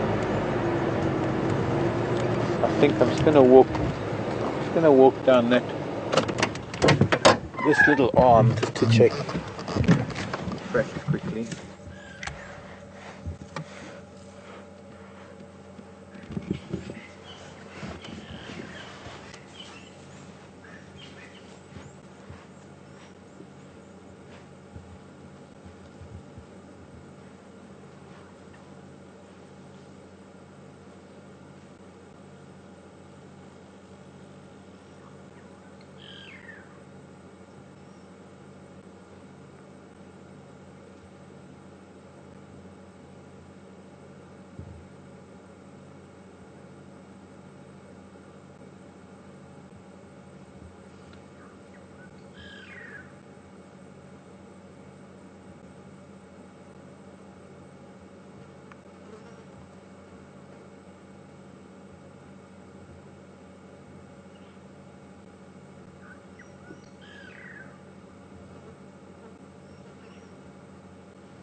He has to have come into this drainage line at some point.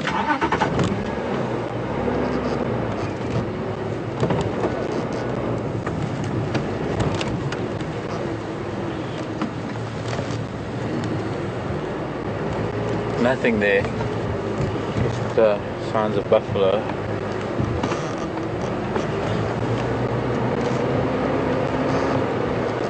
And once again, we come to a point where we can't go any further.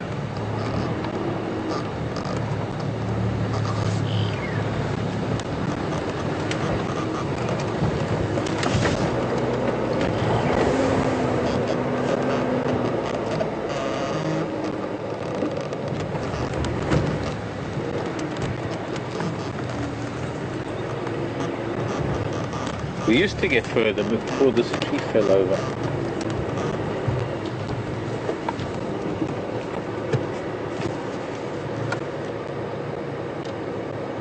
There's something to be said for creatures of habit, and leopards do tend to be so. They have a territory, and when they have cubs, They do tend to take their cubs into the same places over and over again, and that's why we sometimes find that the cubs can be in the same places where we found previous litters.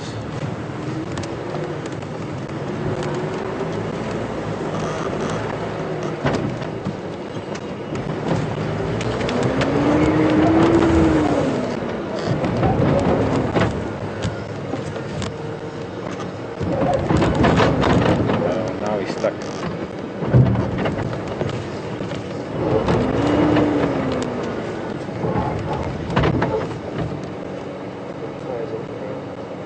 Yeah, but the flux should still work, and it's not.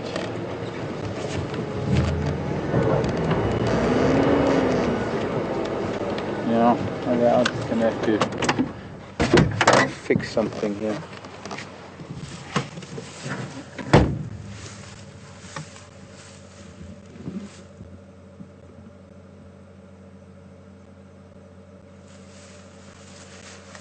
Not stuck.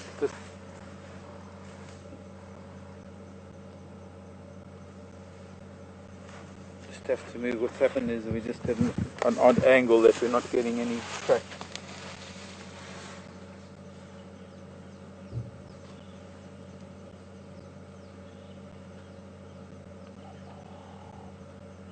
Which means I'm going to have to take this off.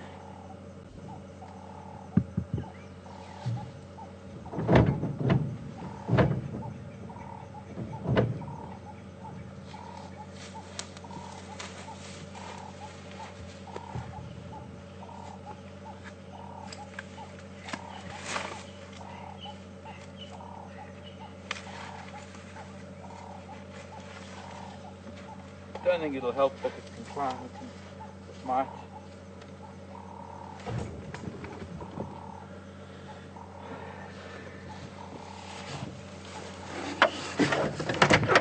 We've got the chassis sitting at odd angles, and I need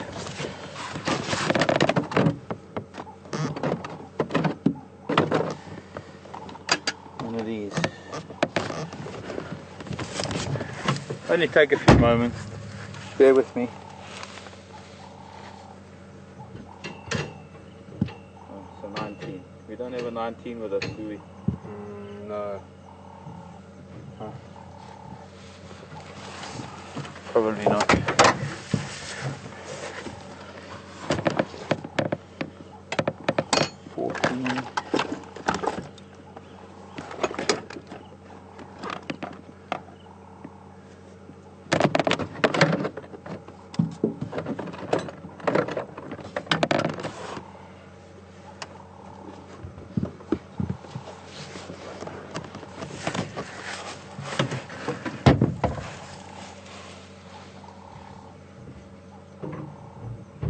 Gonna work.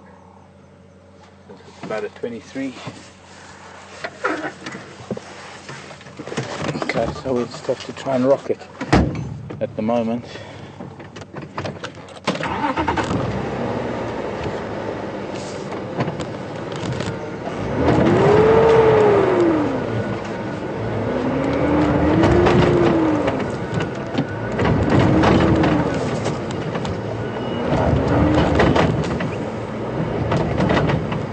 Brian, could you hop off for me, please?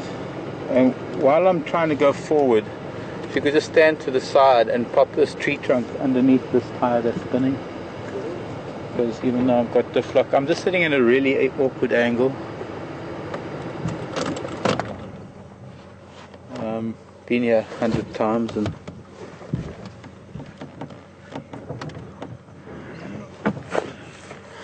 maybe, Andrew, if you sit on the... Well, no, it's fine. Let's see. Okay, I need you to also come to the side and bring that tree trunk a little bit to the... No, watch here. So I need you, while I'm doing that, I need you to pop it to get grip underneath that tire. Okay, I can do it from the back. I was hoping to do it from the front, but that's fine.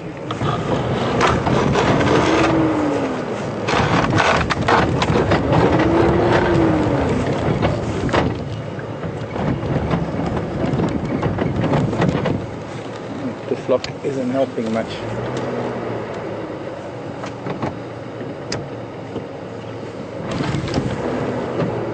Are we right in there? Yeah, that's why diff lock is. Okay, now maybe from the front.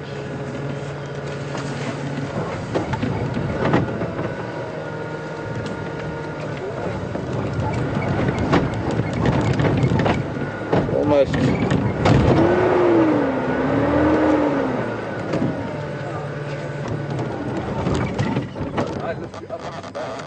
Yeah, you're going to carry the weight of the Land Rover. Welcome.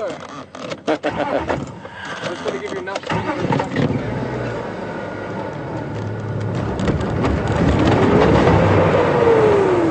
No, I'm just digging deep at the back. I need to get the jack off, but unfortunately I seem to have, in all the haste of doing things today, we don't have the spanner in hand.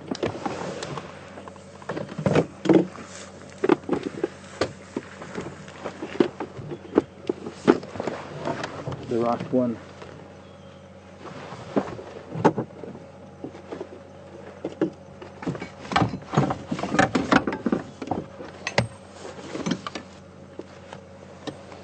The only other alternative is just taking the spare tire off and popping the spare tire there, and then we'll get off this little mound.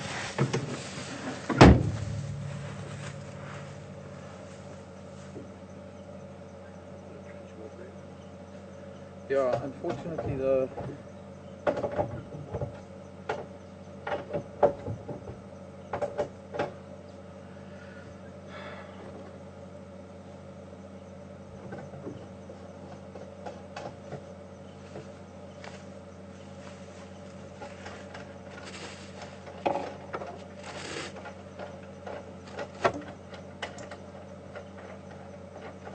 don't know why we don't have that 19 here.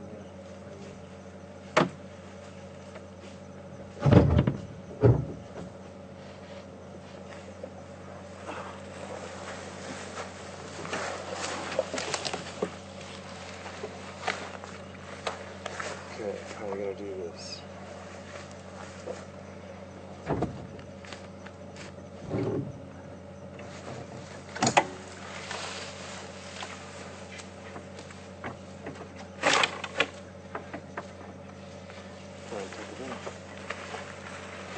So I think the best is going to be to try and straighten the wheel and then pop it on top of that. That's going to work.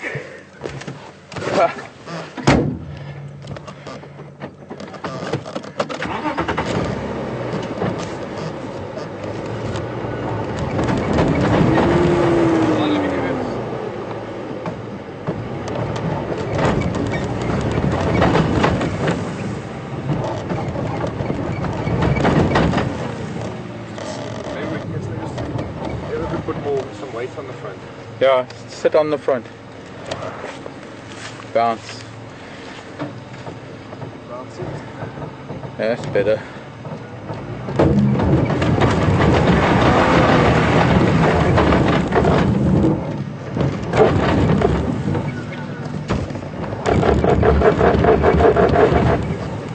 No. We have to try something backwards. Try that again, just sit on the front again. No, because I'm going backwards. Oh, okay. But it might lift on the back.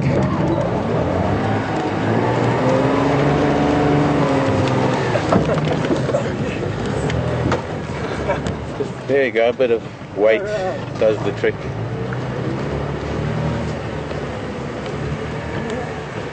I'm going to fall under this car. No, you're not. Okay, there we go.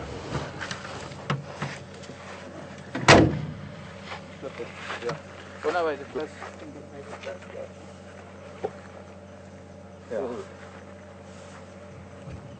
Yeah. Sure. Here we have it with the utensils.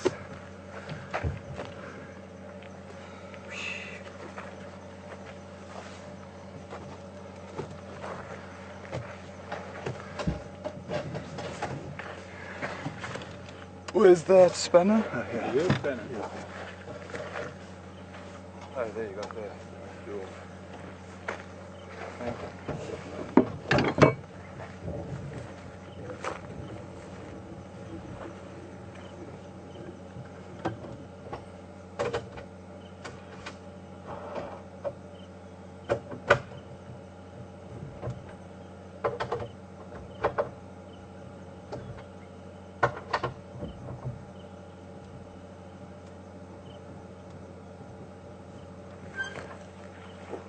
Wait, pinch the wire.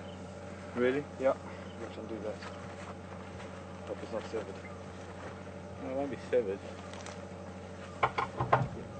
It's not a nice pinch there.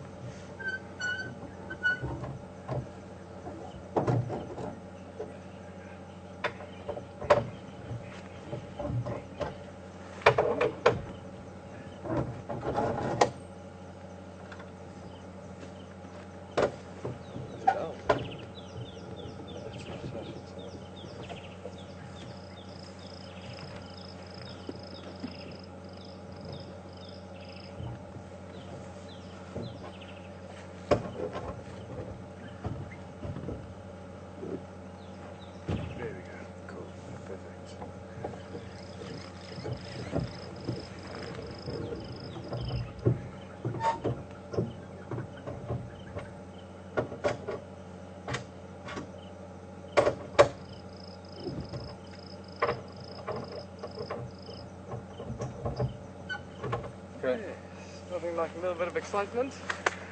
Keep us all on our toes. Nothing like a little bit of manual labour. Oh, but we're not out yet. Nearly. I still would love to get, well, we're going to try another way. Get into this drainage. I've got a feeling that Kunyuma is somewhere in this drainage line further back.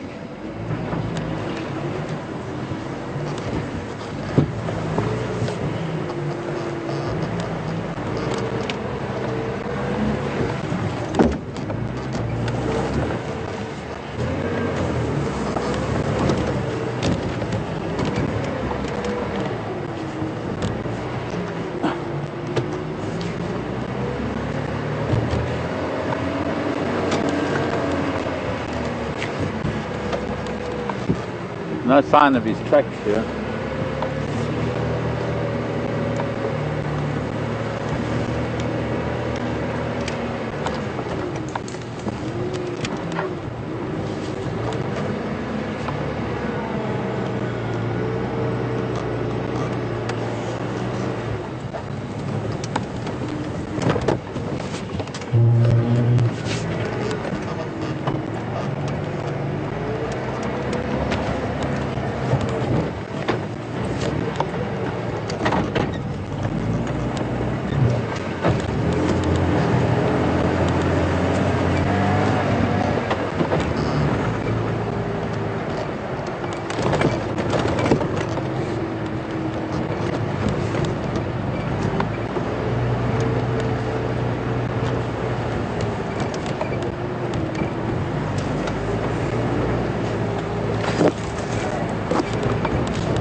Welcome to Africa, welcome to Wild Earth and Wild Ride, you know.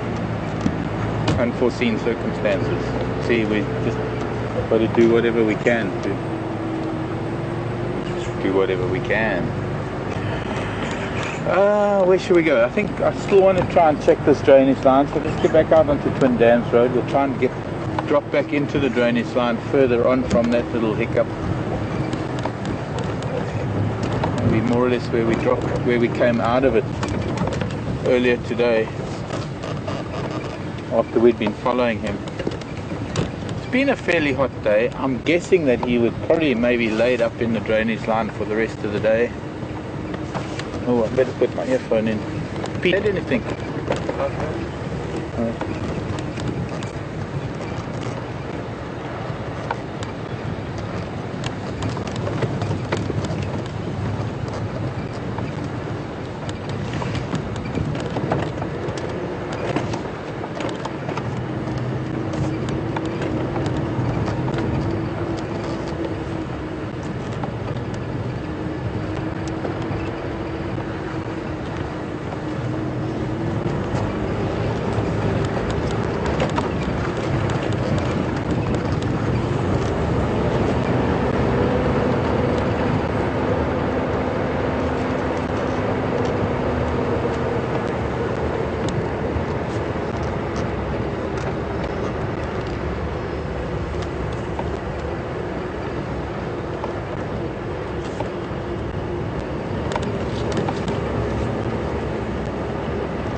Pete, my earpiece has been out. Anything happening? Are we looking good?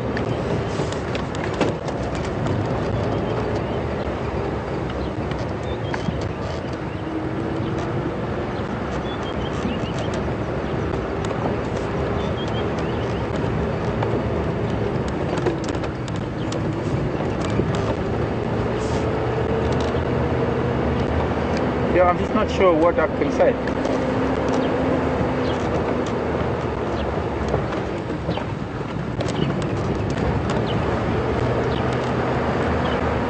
Okay, thank you.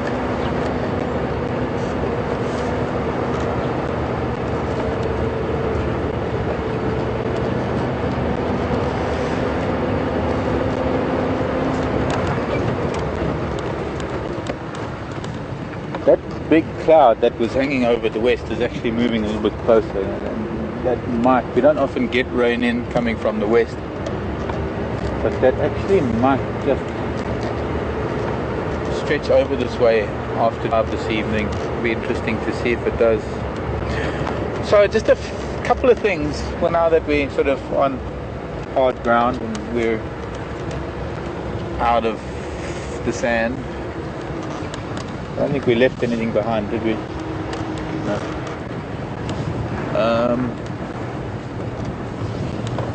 Couple of things. Yes, I am going to go away for a few days. I know I was just away last week, and well, things happen so fast, you know, and sudden.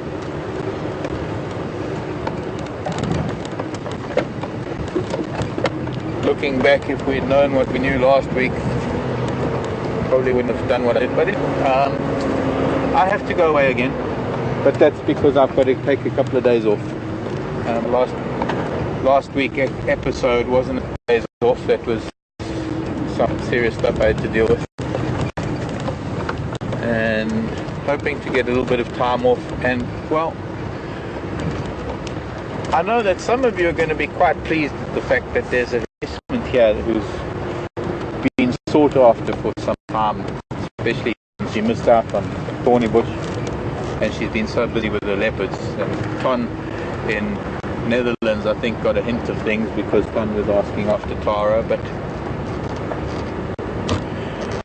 well, Tara arrived today, I have to tell you. I'm sort of trying to tell you, and I'm holding back. But Tara arrived today, and Tara is going to be taking over from me for a couple of weeks while I go home and have a little bit of R&R to be back here for the rest of our time. Hopefully we'll be carrying on for a lot longer than the 2 weeks. But I'm going to take a few days off. Tara will be here tomorrow. I need to get home and I need to sort some things out if I'm going to be here any longer, because I was only supposed to be here until yesterday, and there are things that are pending at home, and well, I need to just have a breather.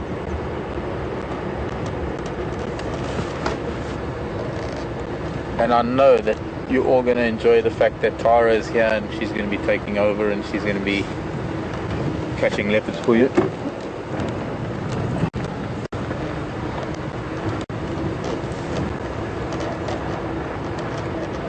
I hope you're all okay with that.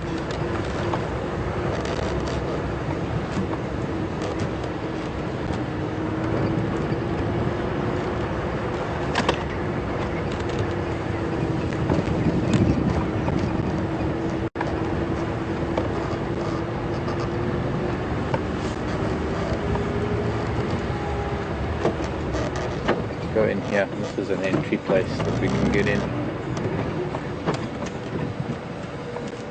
All I want to do is find tracks of this little boy to see where he left, where he went after he was on the central road where the kudu carcass was.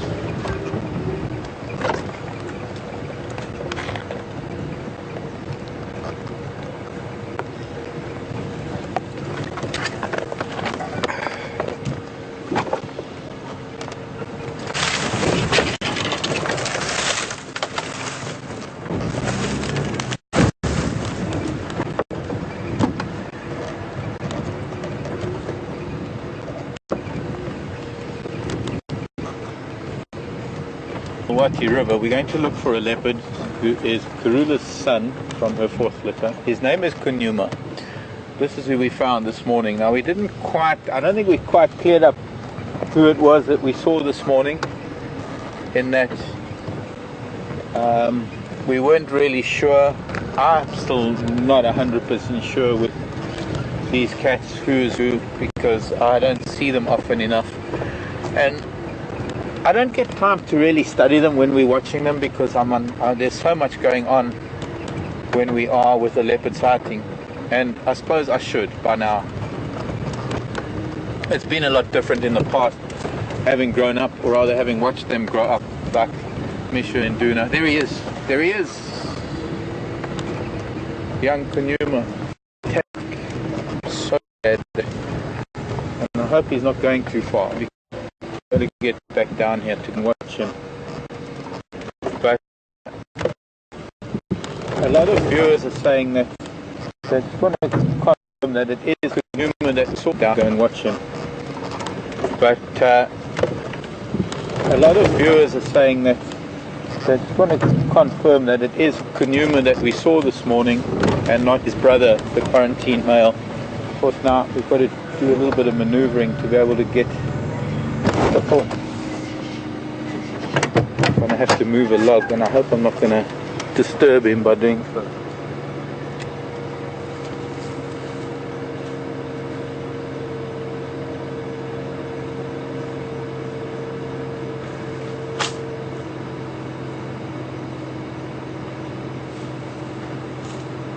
Can you see him? No. Okay. Did you see him? Yeah. So I wasn't imagining things. But he wasn't running or anything, he was just strolling.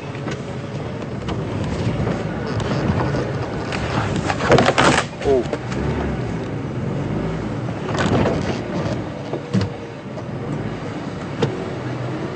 Now. See, I saw him, but we had to get into the riverbed, so now where did he go? Can't be too far.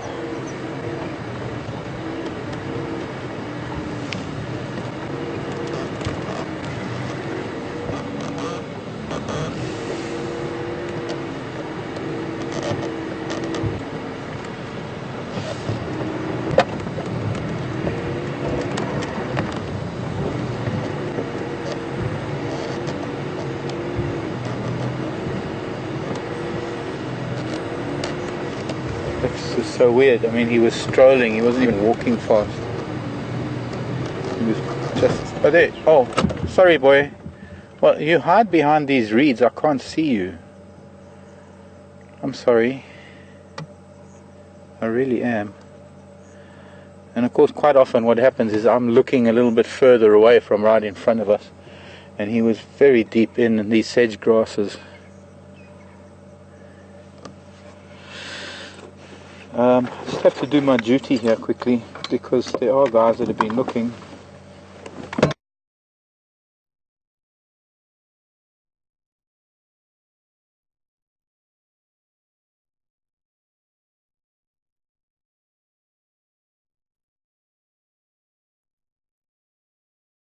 Own identifying spot markings of this young leopard, because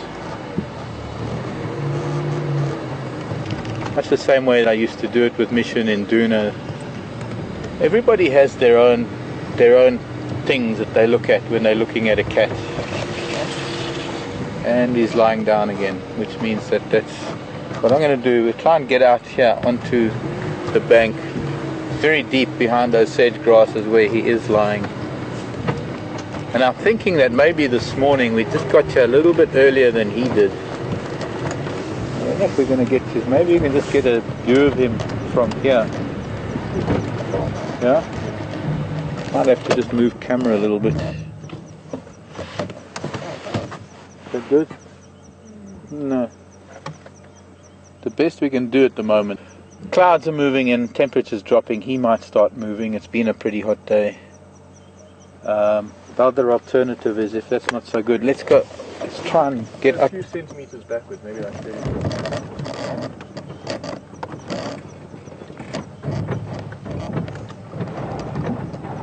Oh no. Let's try and get up on top of the bank and then come around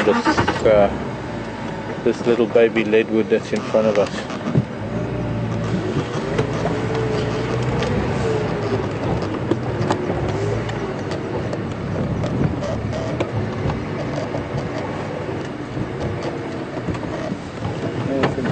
You can get a little bit of his head from here. Yeah? Yeah. Not the greatest, but it's for now, it's a start, and hopefully if he moves we'll get to see him a little bit better. And I'm guessing that this is Kunyuma again, everybody. So let's go through the process we did this morning. Each of us have our own, I suppose, spots or patterns that we look at when you're looking at a cat. It's hard to see him now because he is so well hidden.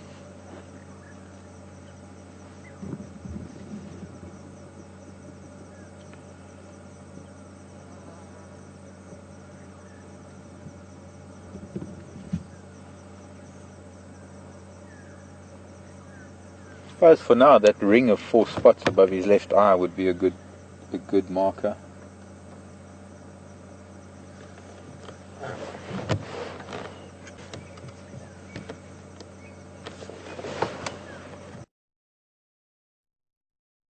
Yeah, Madodengwe. I'm in the Mulwati, just off Twin Dams Road. Yeah, sorry, I can only broadcast short sentences. In the Mulwati, just off Twin Dams Road.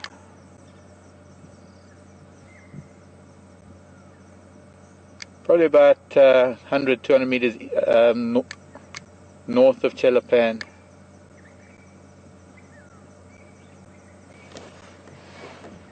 You should see Mam Konzo coming into the Mulwati.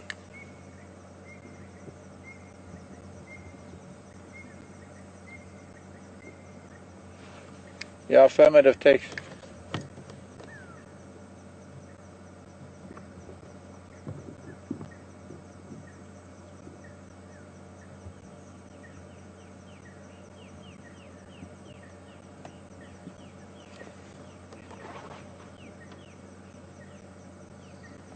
Yeah, at the moment, yeah. 1 out of 5 is.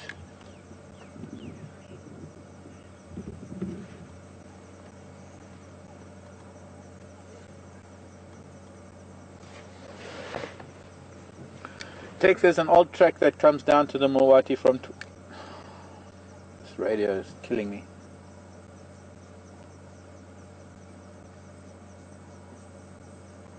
Negative, halfway from Chelapan.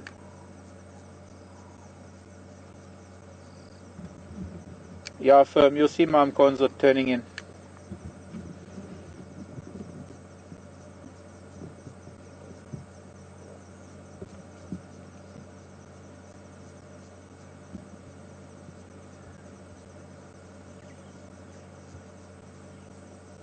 I don't know if the guys are going to get in here. I mean, it's hard enough in a short wheelbase. I don't know what they'll do in a long wheelbase. Can we shuffle a little bit? The visual's next to nothing at the moment. Yeah, I know. But this, I mean, where we are, we can try. We can try and move around this leadwood. Yeah, let's go forward a bit. Might Yeah. get a better vision. He is long, but let's see if we can just go around here, because now he is on the sand.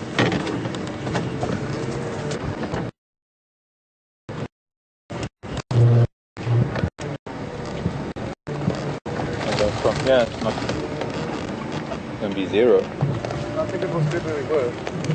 Yeah, no, I didn't realize that he'd come out onto the sand like that. I'm going to actually face the other way, which is going to be better than looking backwards.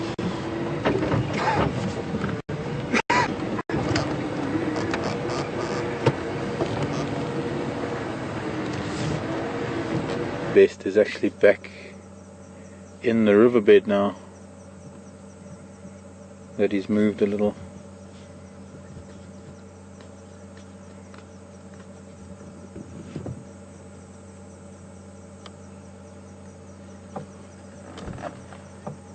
And there's a sleepy cat. No, uncomfortable cat.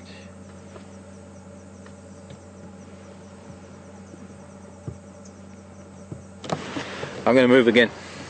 Show you what I'll do.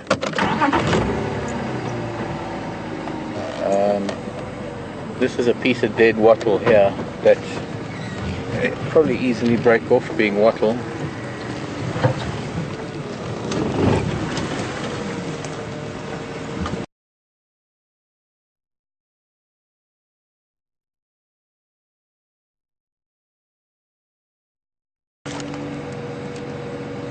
Sorry, I'm being like an elephant, Kunyuma.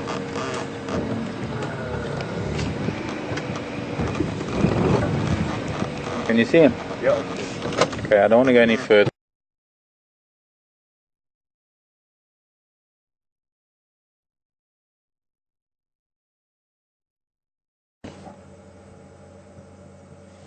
Still more north on Twin Dams. No, not Jellipan.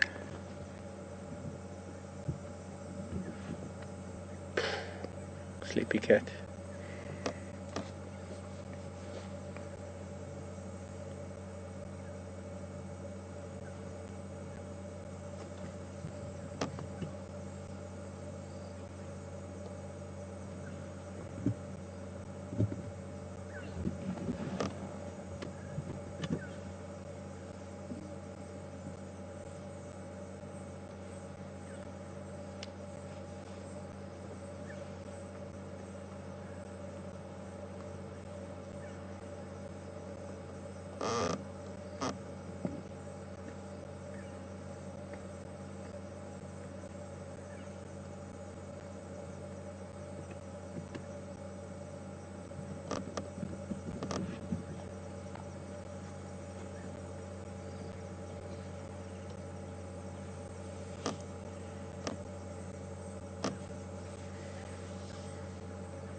Gee, I thought we still had at least an hour or more to sit with him. I guess not.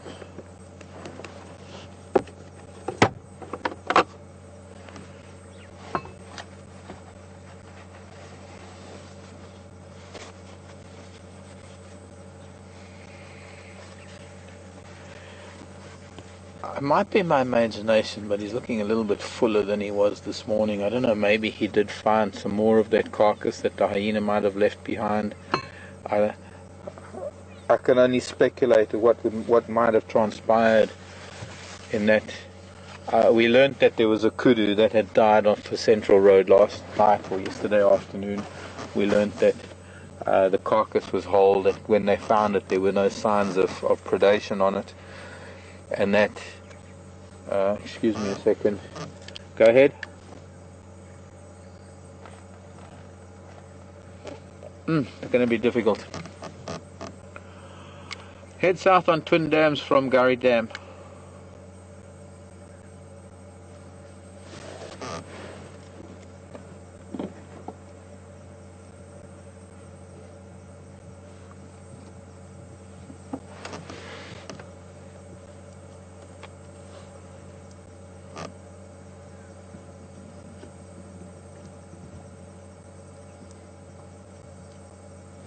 Craig, come in.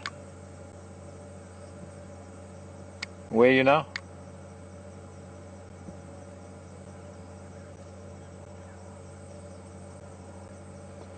Okay, copy.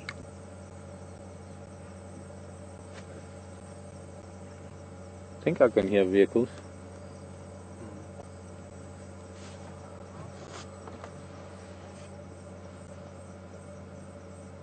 Yeah. Our text keep coming, I can see you.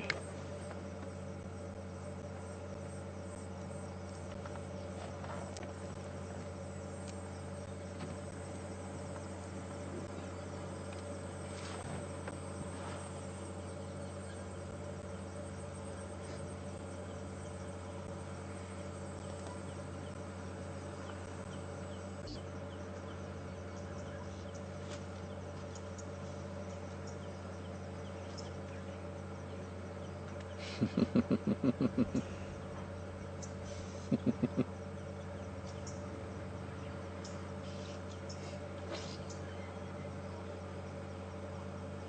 just see if they can get you.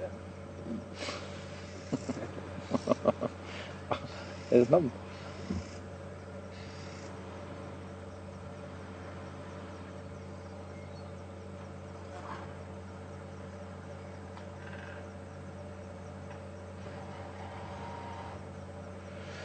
I mean, it's great that I can bring these guys into a leopard, because these are the guys that are driving guests that are at these lodges, and the guests are on sort of a once in a lifetime trip to Africa to come and see things. But I sometimes take it for granted that being in this little Land Rover, we can get to places that the bigger Land Cruisers can't get to. It's sometimes difficult for them. So I hope that they're going to be able to get here.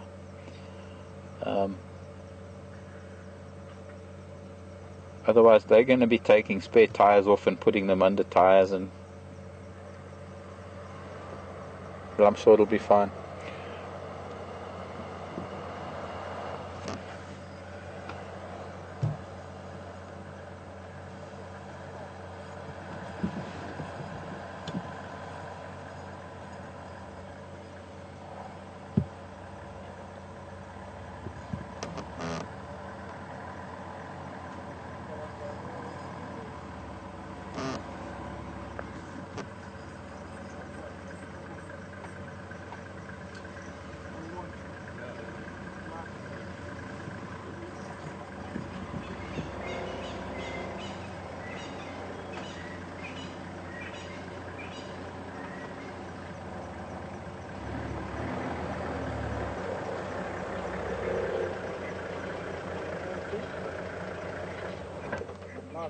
Yes.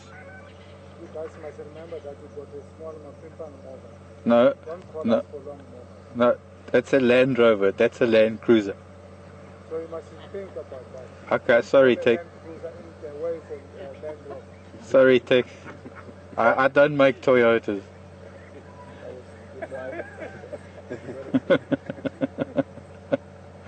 The ancient feud between the two manufacturers of two very good brands, or very good vehicles. Probably the top two vehicles that are used here in the bush. One being, of course, the Toyota Land Cruiser, and the other one, of course, being the inimitable, unbeatable Land Rover. Kangaroo? No. Sorry, wrong country.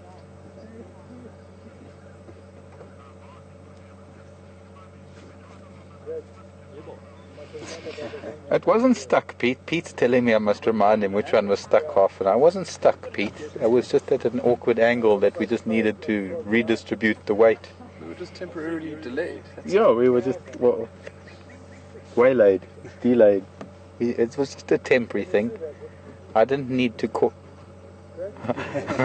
Of course, I know that. I think Pete is more a Toyota fan, because Pete used to have a Toyota. But there is it's an endless debate. I know we're sitting with a leopard and we shouldn't be talking about these things right now, but it's always a wonderful thing to joke and have preferences. And as I say, both manufacturers, or both vehicles, excellent off-road vehicles. One of the biggest differences, of course, is that we are a very short wheelbase. We are 90 inches from center axle to center axle between the front and rear wheels, whereas the Land Cruisers that are here are, I'd say, probably at least maybe 120 to 130 inches, and that longer wheelbase with a much heavier. But there are other factors. There are other mechanical things. We can discuss at a later point. Fact is, we are in a really beautiful spot. We're in a drainage line. We're not very far from where we saw those hyena heading off with the remains of that kudu carcass this morning. I was here this morning. We were trying to find him again, and perhaps we made it here before he did, so he might have still been sniffing around where there were bones and where there were bits of carcass, and by the time we got to this particular point this morning, he was still behind us. And I guess I'm very lucky in that a hunch paid off and that he is here again.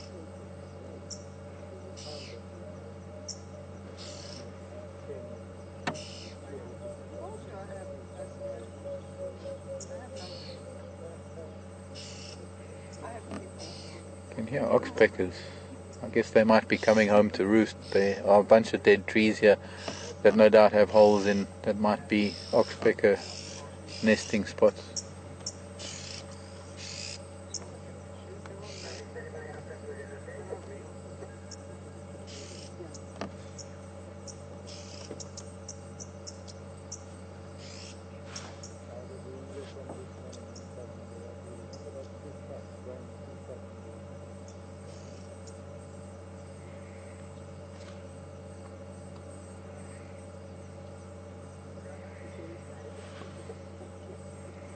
Just halfway between California.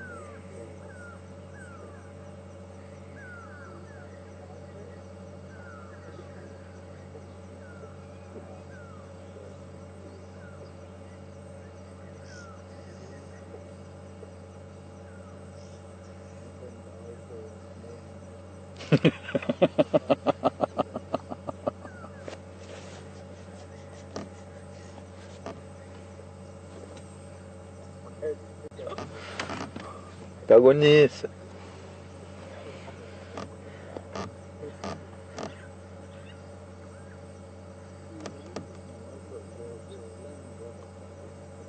So I'm starting, I think, just looking at him, I think he must have found some more of that carcass because he's looking a lot fuller than he was this morning, unless he maybe made a kill sometime during the day, something that he maybe found, a young Daker or a Francolin or something. Panting quite heavily. It's not that hot that he needs to pant like that. I think it's more the fact that he's got more of a full tummy that he's panting the way he is. Rather beautiful cat. Look at those.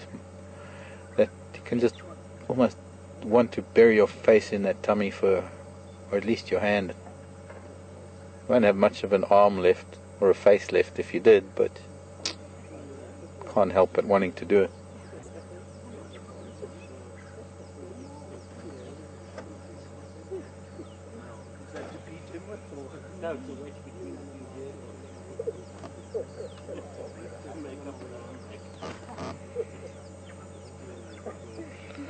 I'm clearly quite unconcerned with the chatter that's going on the different vehicles that have arrived. He's listening. I can barely see his face, but just behind that little bit of sedge. He is watching them. His ears are open. Or rather, his eyes are open. His ears are following the sound.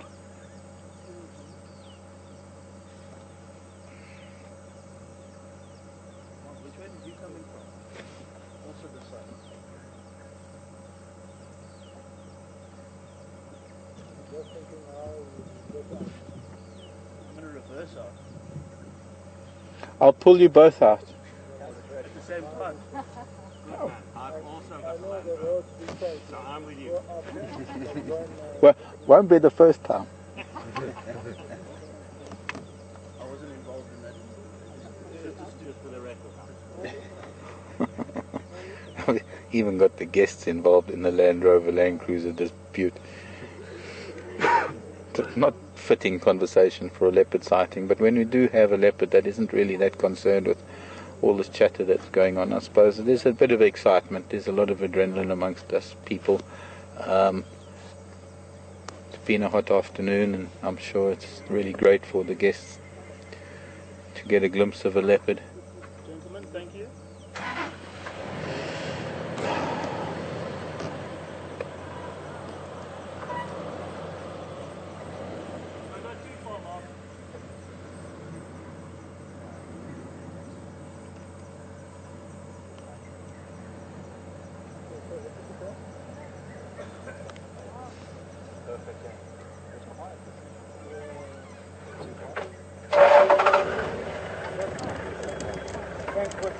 Okay.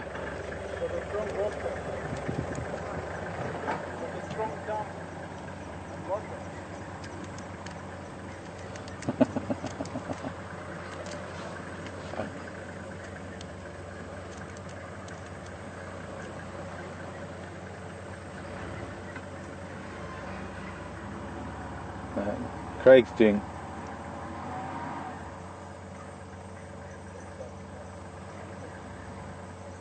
I have to be honest, and I've driven Land Cruisers extensively in different parts of Africa, and they are not easy vehicles to maneuver because of the length of the vehicles and the weight of the vehicles. But there are other factors that are perhaps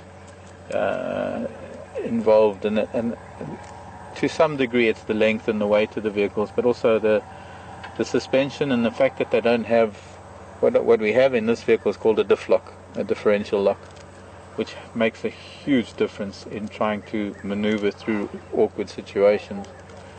It was only really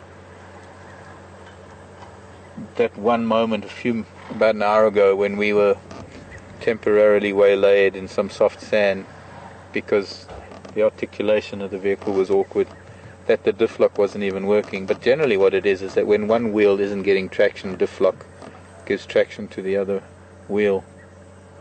And it can be fitted to Land Cruisers, but it's not an easy thing to do. I think we're going to end up having to pull both of these Land Cruisers out of the riverbed.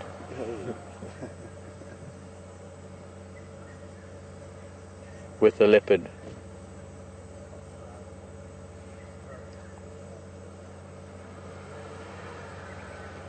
There we go. Go, Craig. No. Of course, what they're doing is they're just digging up the track that make it harder for us.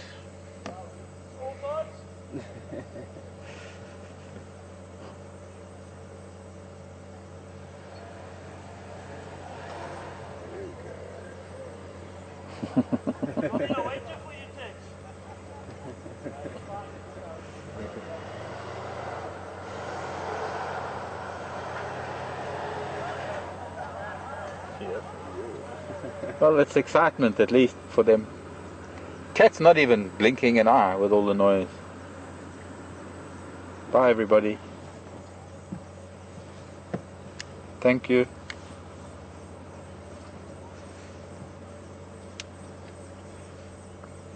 Again.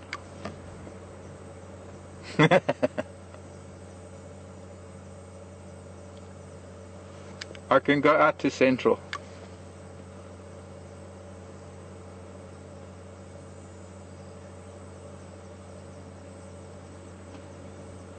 Well, there we have it. All wells that ends well. I don't want to go anywhere. I want to sit with this leopard till it's time to say goodnight and goodbye. And then somehow we'll find our way out, and karma will have it that I'll get stuck, I suppose. So be it.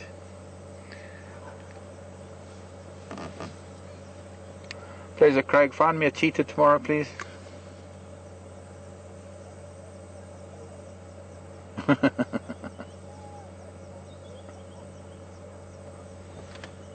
Sleepy leopard.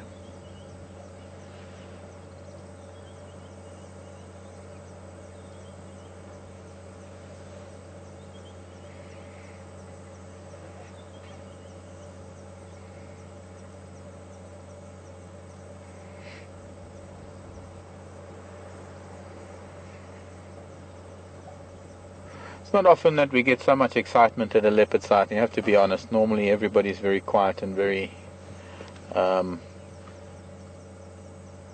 what's the word I'm looking for? Not respectful, because everybody is respectful, but I think it was just the circumstances. It was a very awkward place to bring both of those big vehicles in, and the guys managed it with the plume, and they managed to get out quite easily. I don't know what kind of road they've left me to get out on, and Texan did say in passing, just as he left, that I must call him if he wants me to pull. He wants me to, or rather if I need him to pull me out. But I'd like to see if he maybe gets up and he maybe starts moving a little bit. It'd be interesting to know where he goes from here. By the looks of his movements, he was at Djuma waterhole in front of the camera just around about 5:20 this morning, drinking. And we picked up his tracks heading east along Central Road. He got as far as where there was this kudu carcass, and then he proceeded to head south and then southwest, and then at some point he must have sort of come west into the drainage line and then south again to where he is now. So it's not exactly a straight line that leopard are going to move in, or it's not any predictable behavior. But what I did think is, just based on where he was headed when we lost him this morning, is that it was for me, the most obvious place to find him today would be here in this riverbed because of the sand. The cloud meant that he didn't necessarily have to be in the shade. Go ahead. Oh, you're welcome, Tiff. And just so lucky. I'm really glad that we managed to end the day like it is today.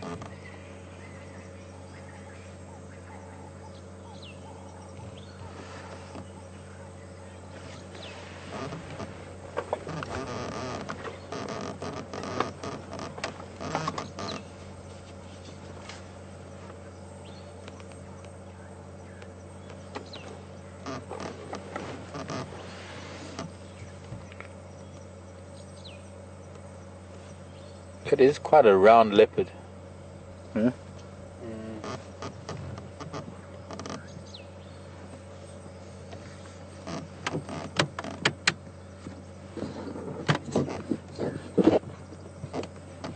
Does that make any difference? Yep.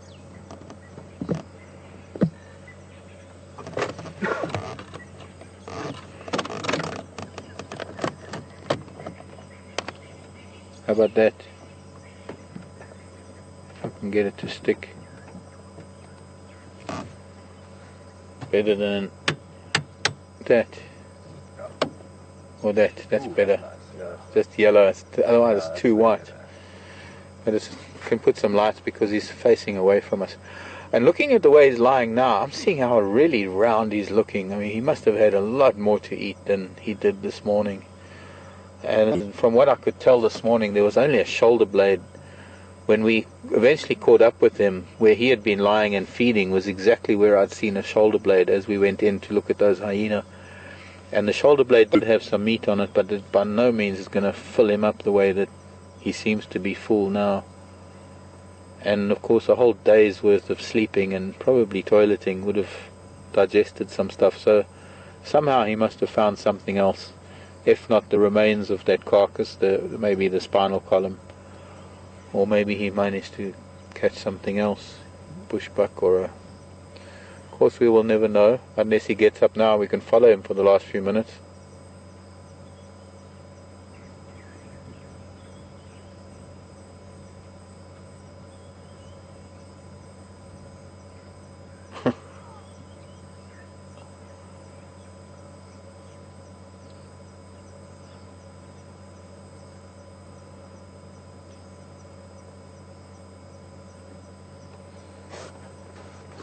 Go ahead.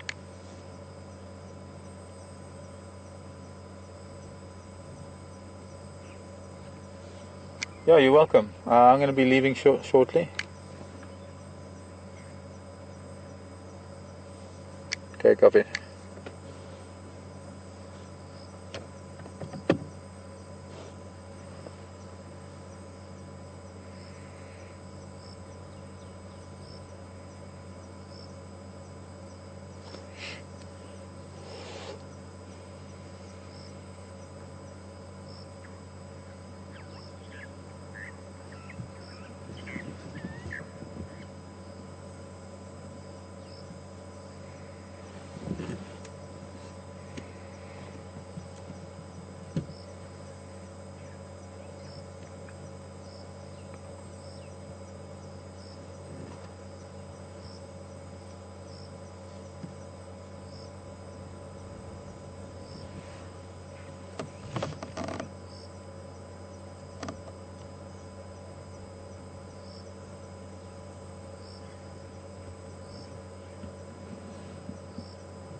So just to confirm, this is Kunyuma, by the way.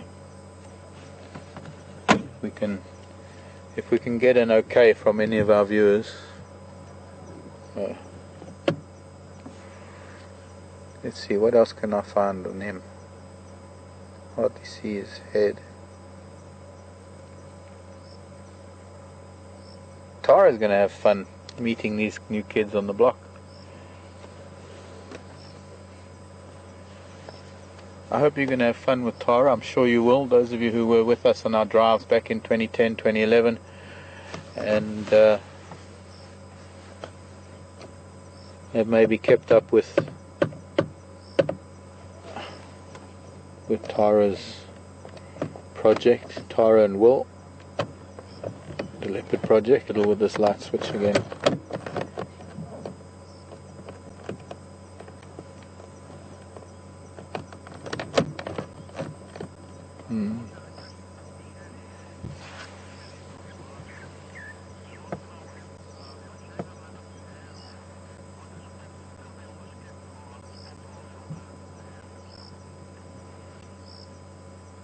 Hello Sherry. Sherry's from Ohio.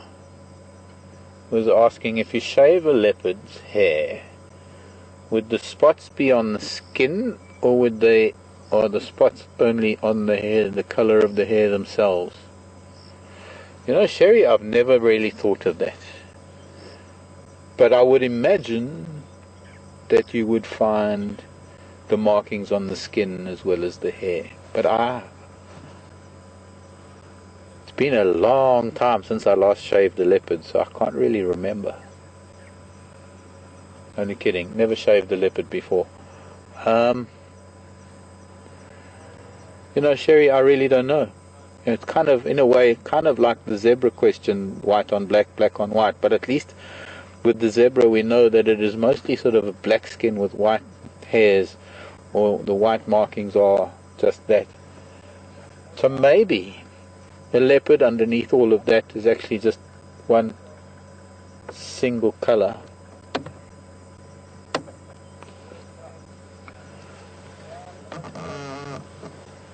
But it's something it's never occurred to me. It's something I've never really thought of. Where's that sports light?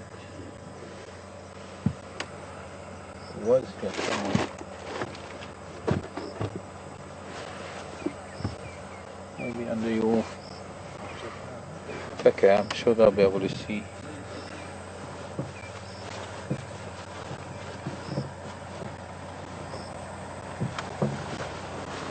Not there. No.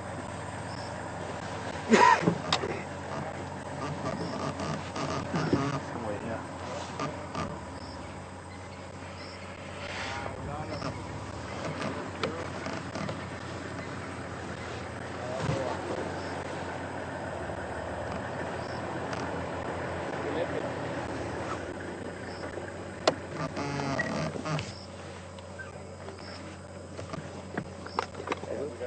Oh, wait. Yeah. What did you say to that elephant over there? I called her an old lady. I've learned, bro. Never be ugly to aunties, bro. No, but I was being respectful.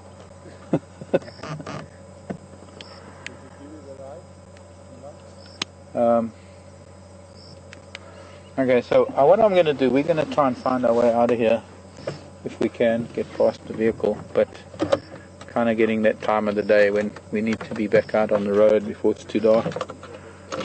Oh, look at that. No, we can't go anywhere right now. Not that we've been waiting, but now that is finally rolled over, and if I can just get some light on the subject.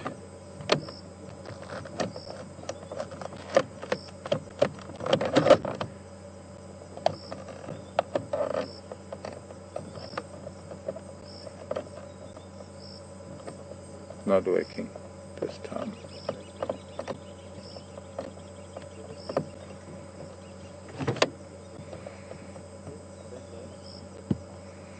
Although that side light should be fine. That's not bad.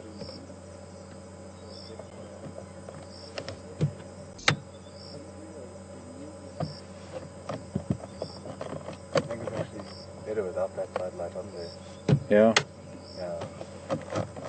shines too much on the grasses, I guess.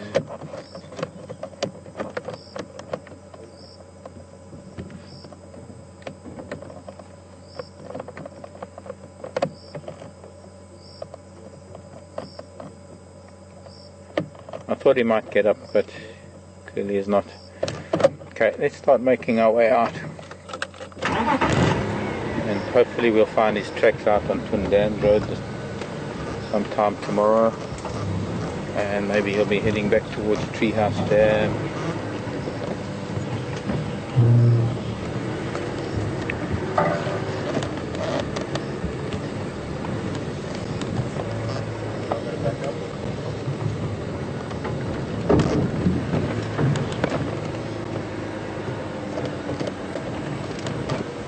Good, and you?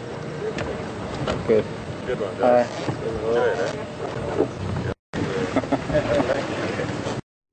I have one.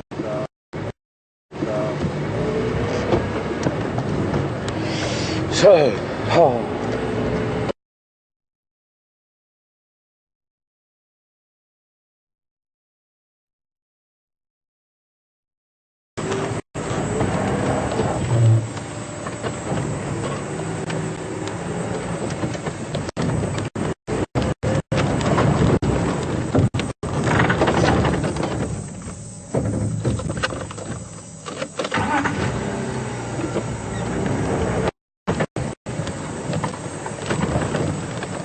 yeah, so those Land Cruisers did make a little bit of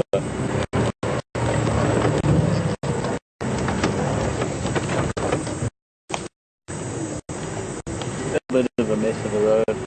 Good luck with the next Land Cruiser.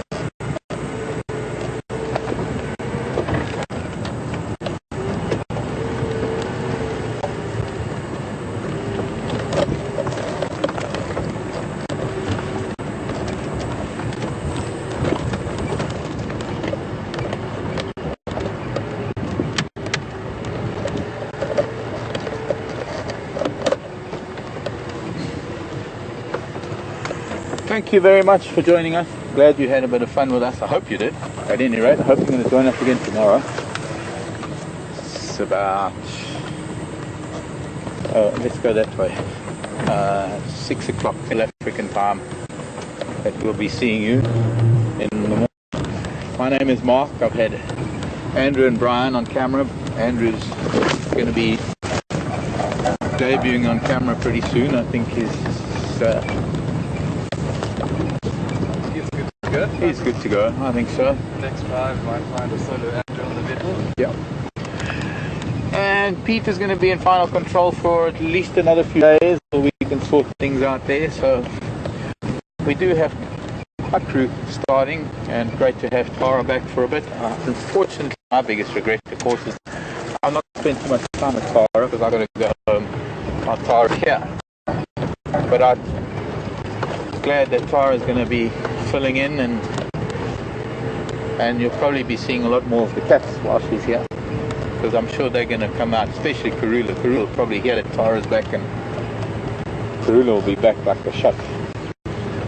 So thanks everybody, thanks from Pete in final control, and all of us here at Wild Earth. It's been a great pleasure to bring you this live drive this afternoon. Good night, God bless, love you lots.